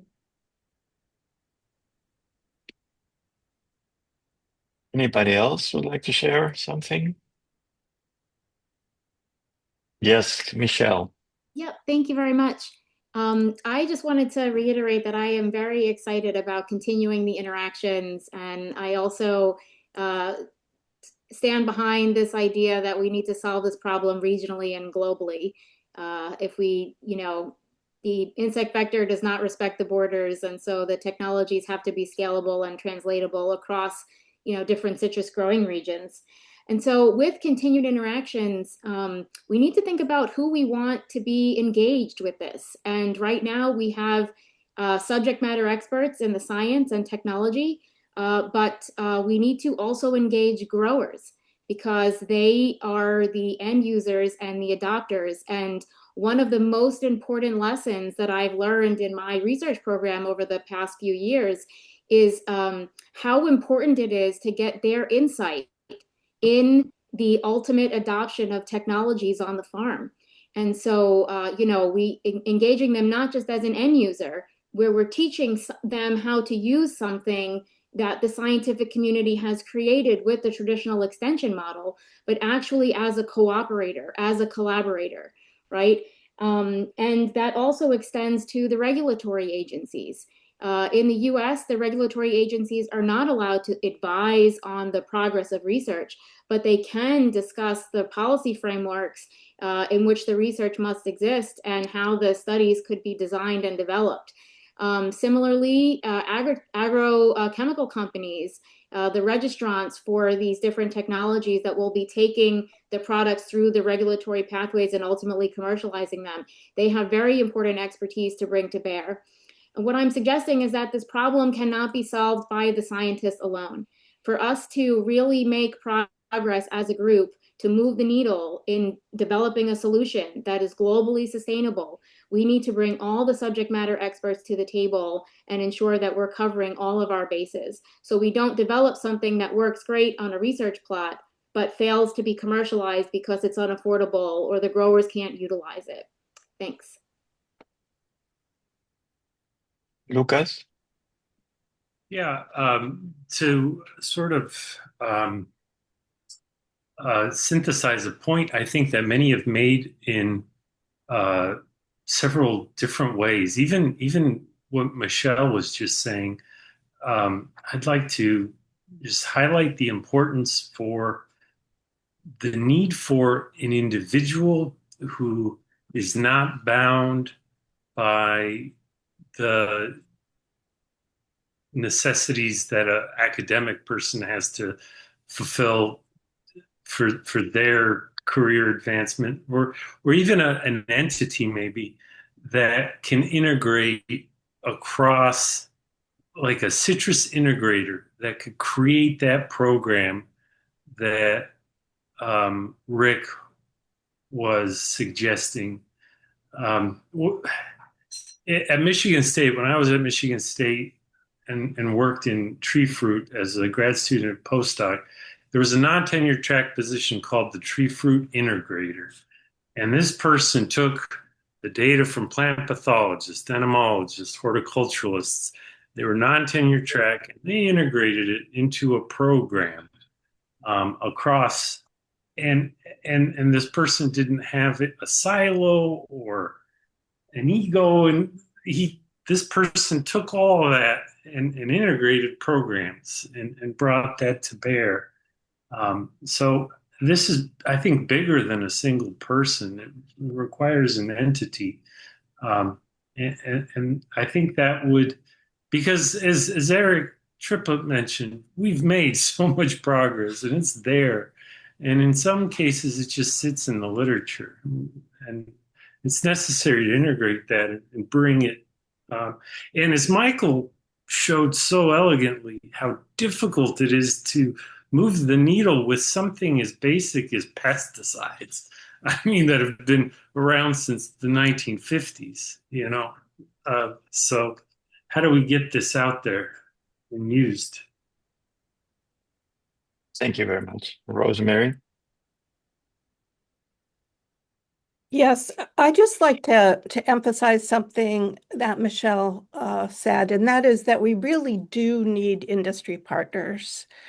I think, Europe, especially with the funding situation we have right now in the US, and if we can find ways to get more investment from industry, I think that would be very helpful. And perhaps there are mechanisms that you know of to do this, Martin, but as well as funding from other sources, I think we need industrial, commercial support on the ground and at the higher levels of policy.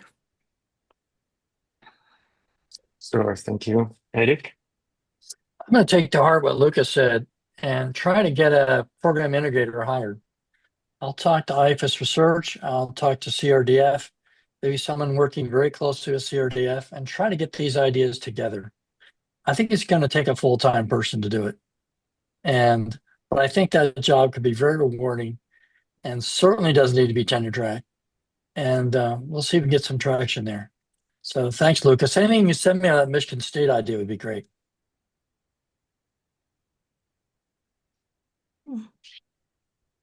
I'll Well, do that. thank you all. Yep. Oh, sorry. On behalf of FONTAGRO, I thank you all for your talks, both from yesterday and today.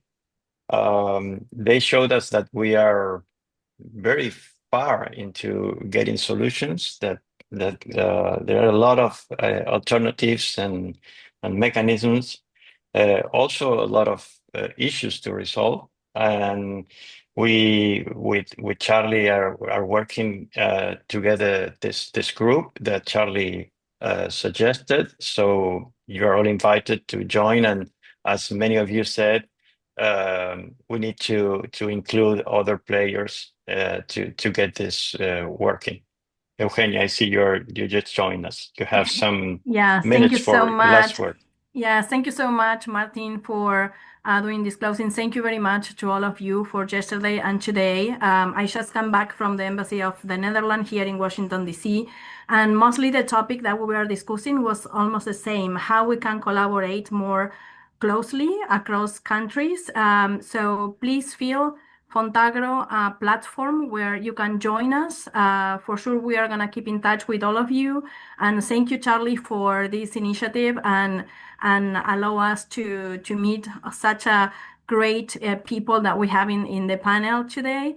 So just that, thank you very much to all of you. And we would like to work more closely with the US, all Latin American countries that we represent, and also others that they are not still members, but they work with us, are going to be very open to see how we can strengthen this cooperation very much. So thank you, everybody. And please keep in touch. Everyone can reach at me. You have my email. And thank you, Charlie. And thank you very much, Martin, as well.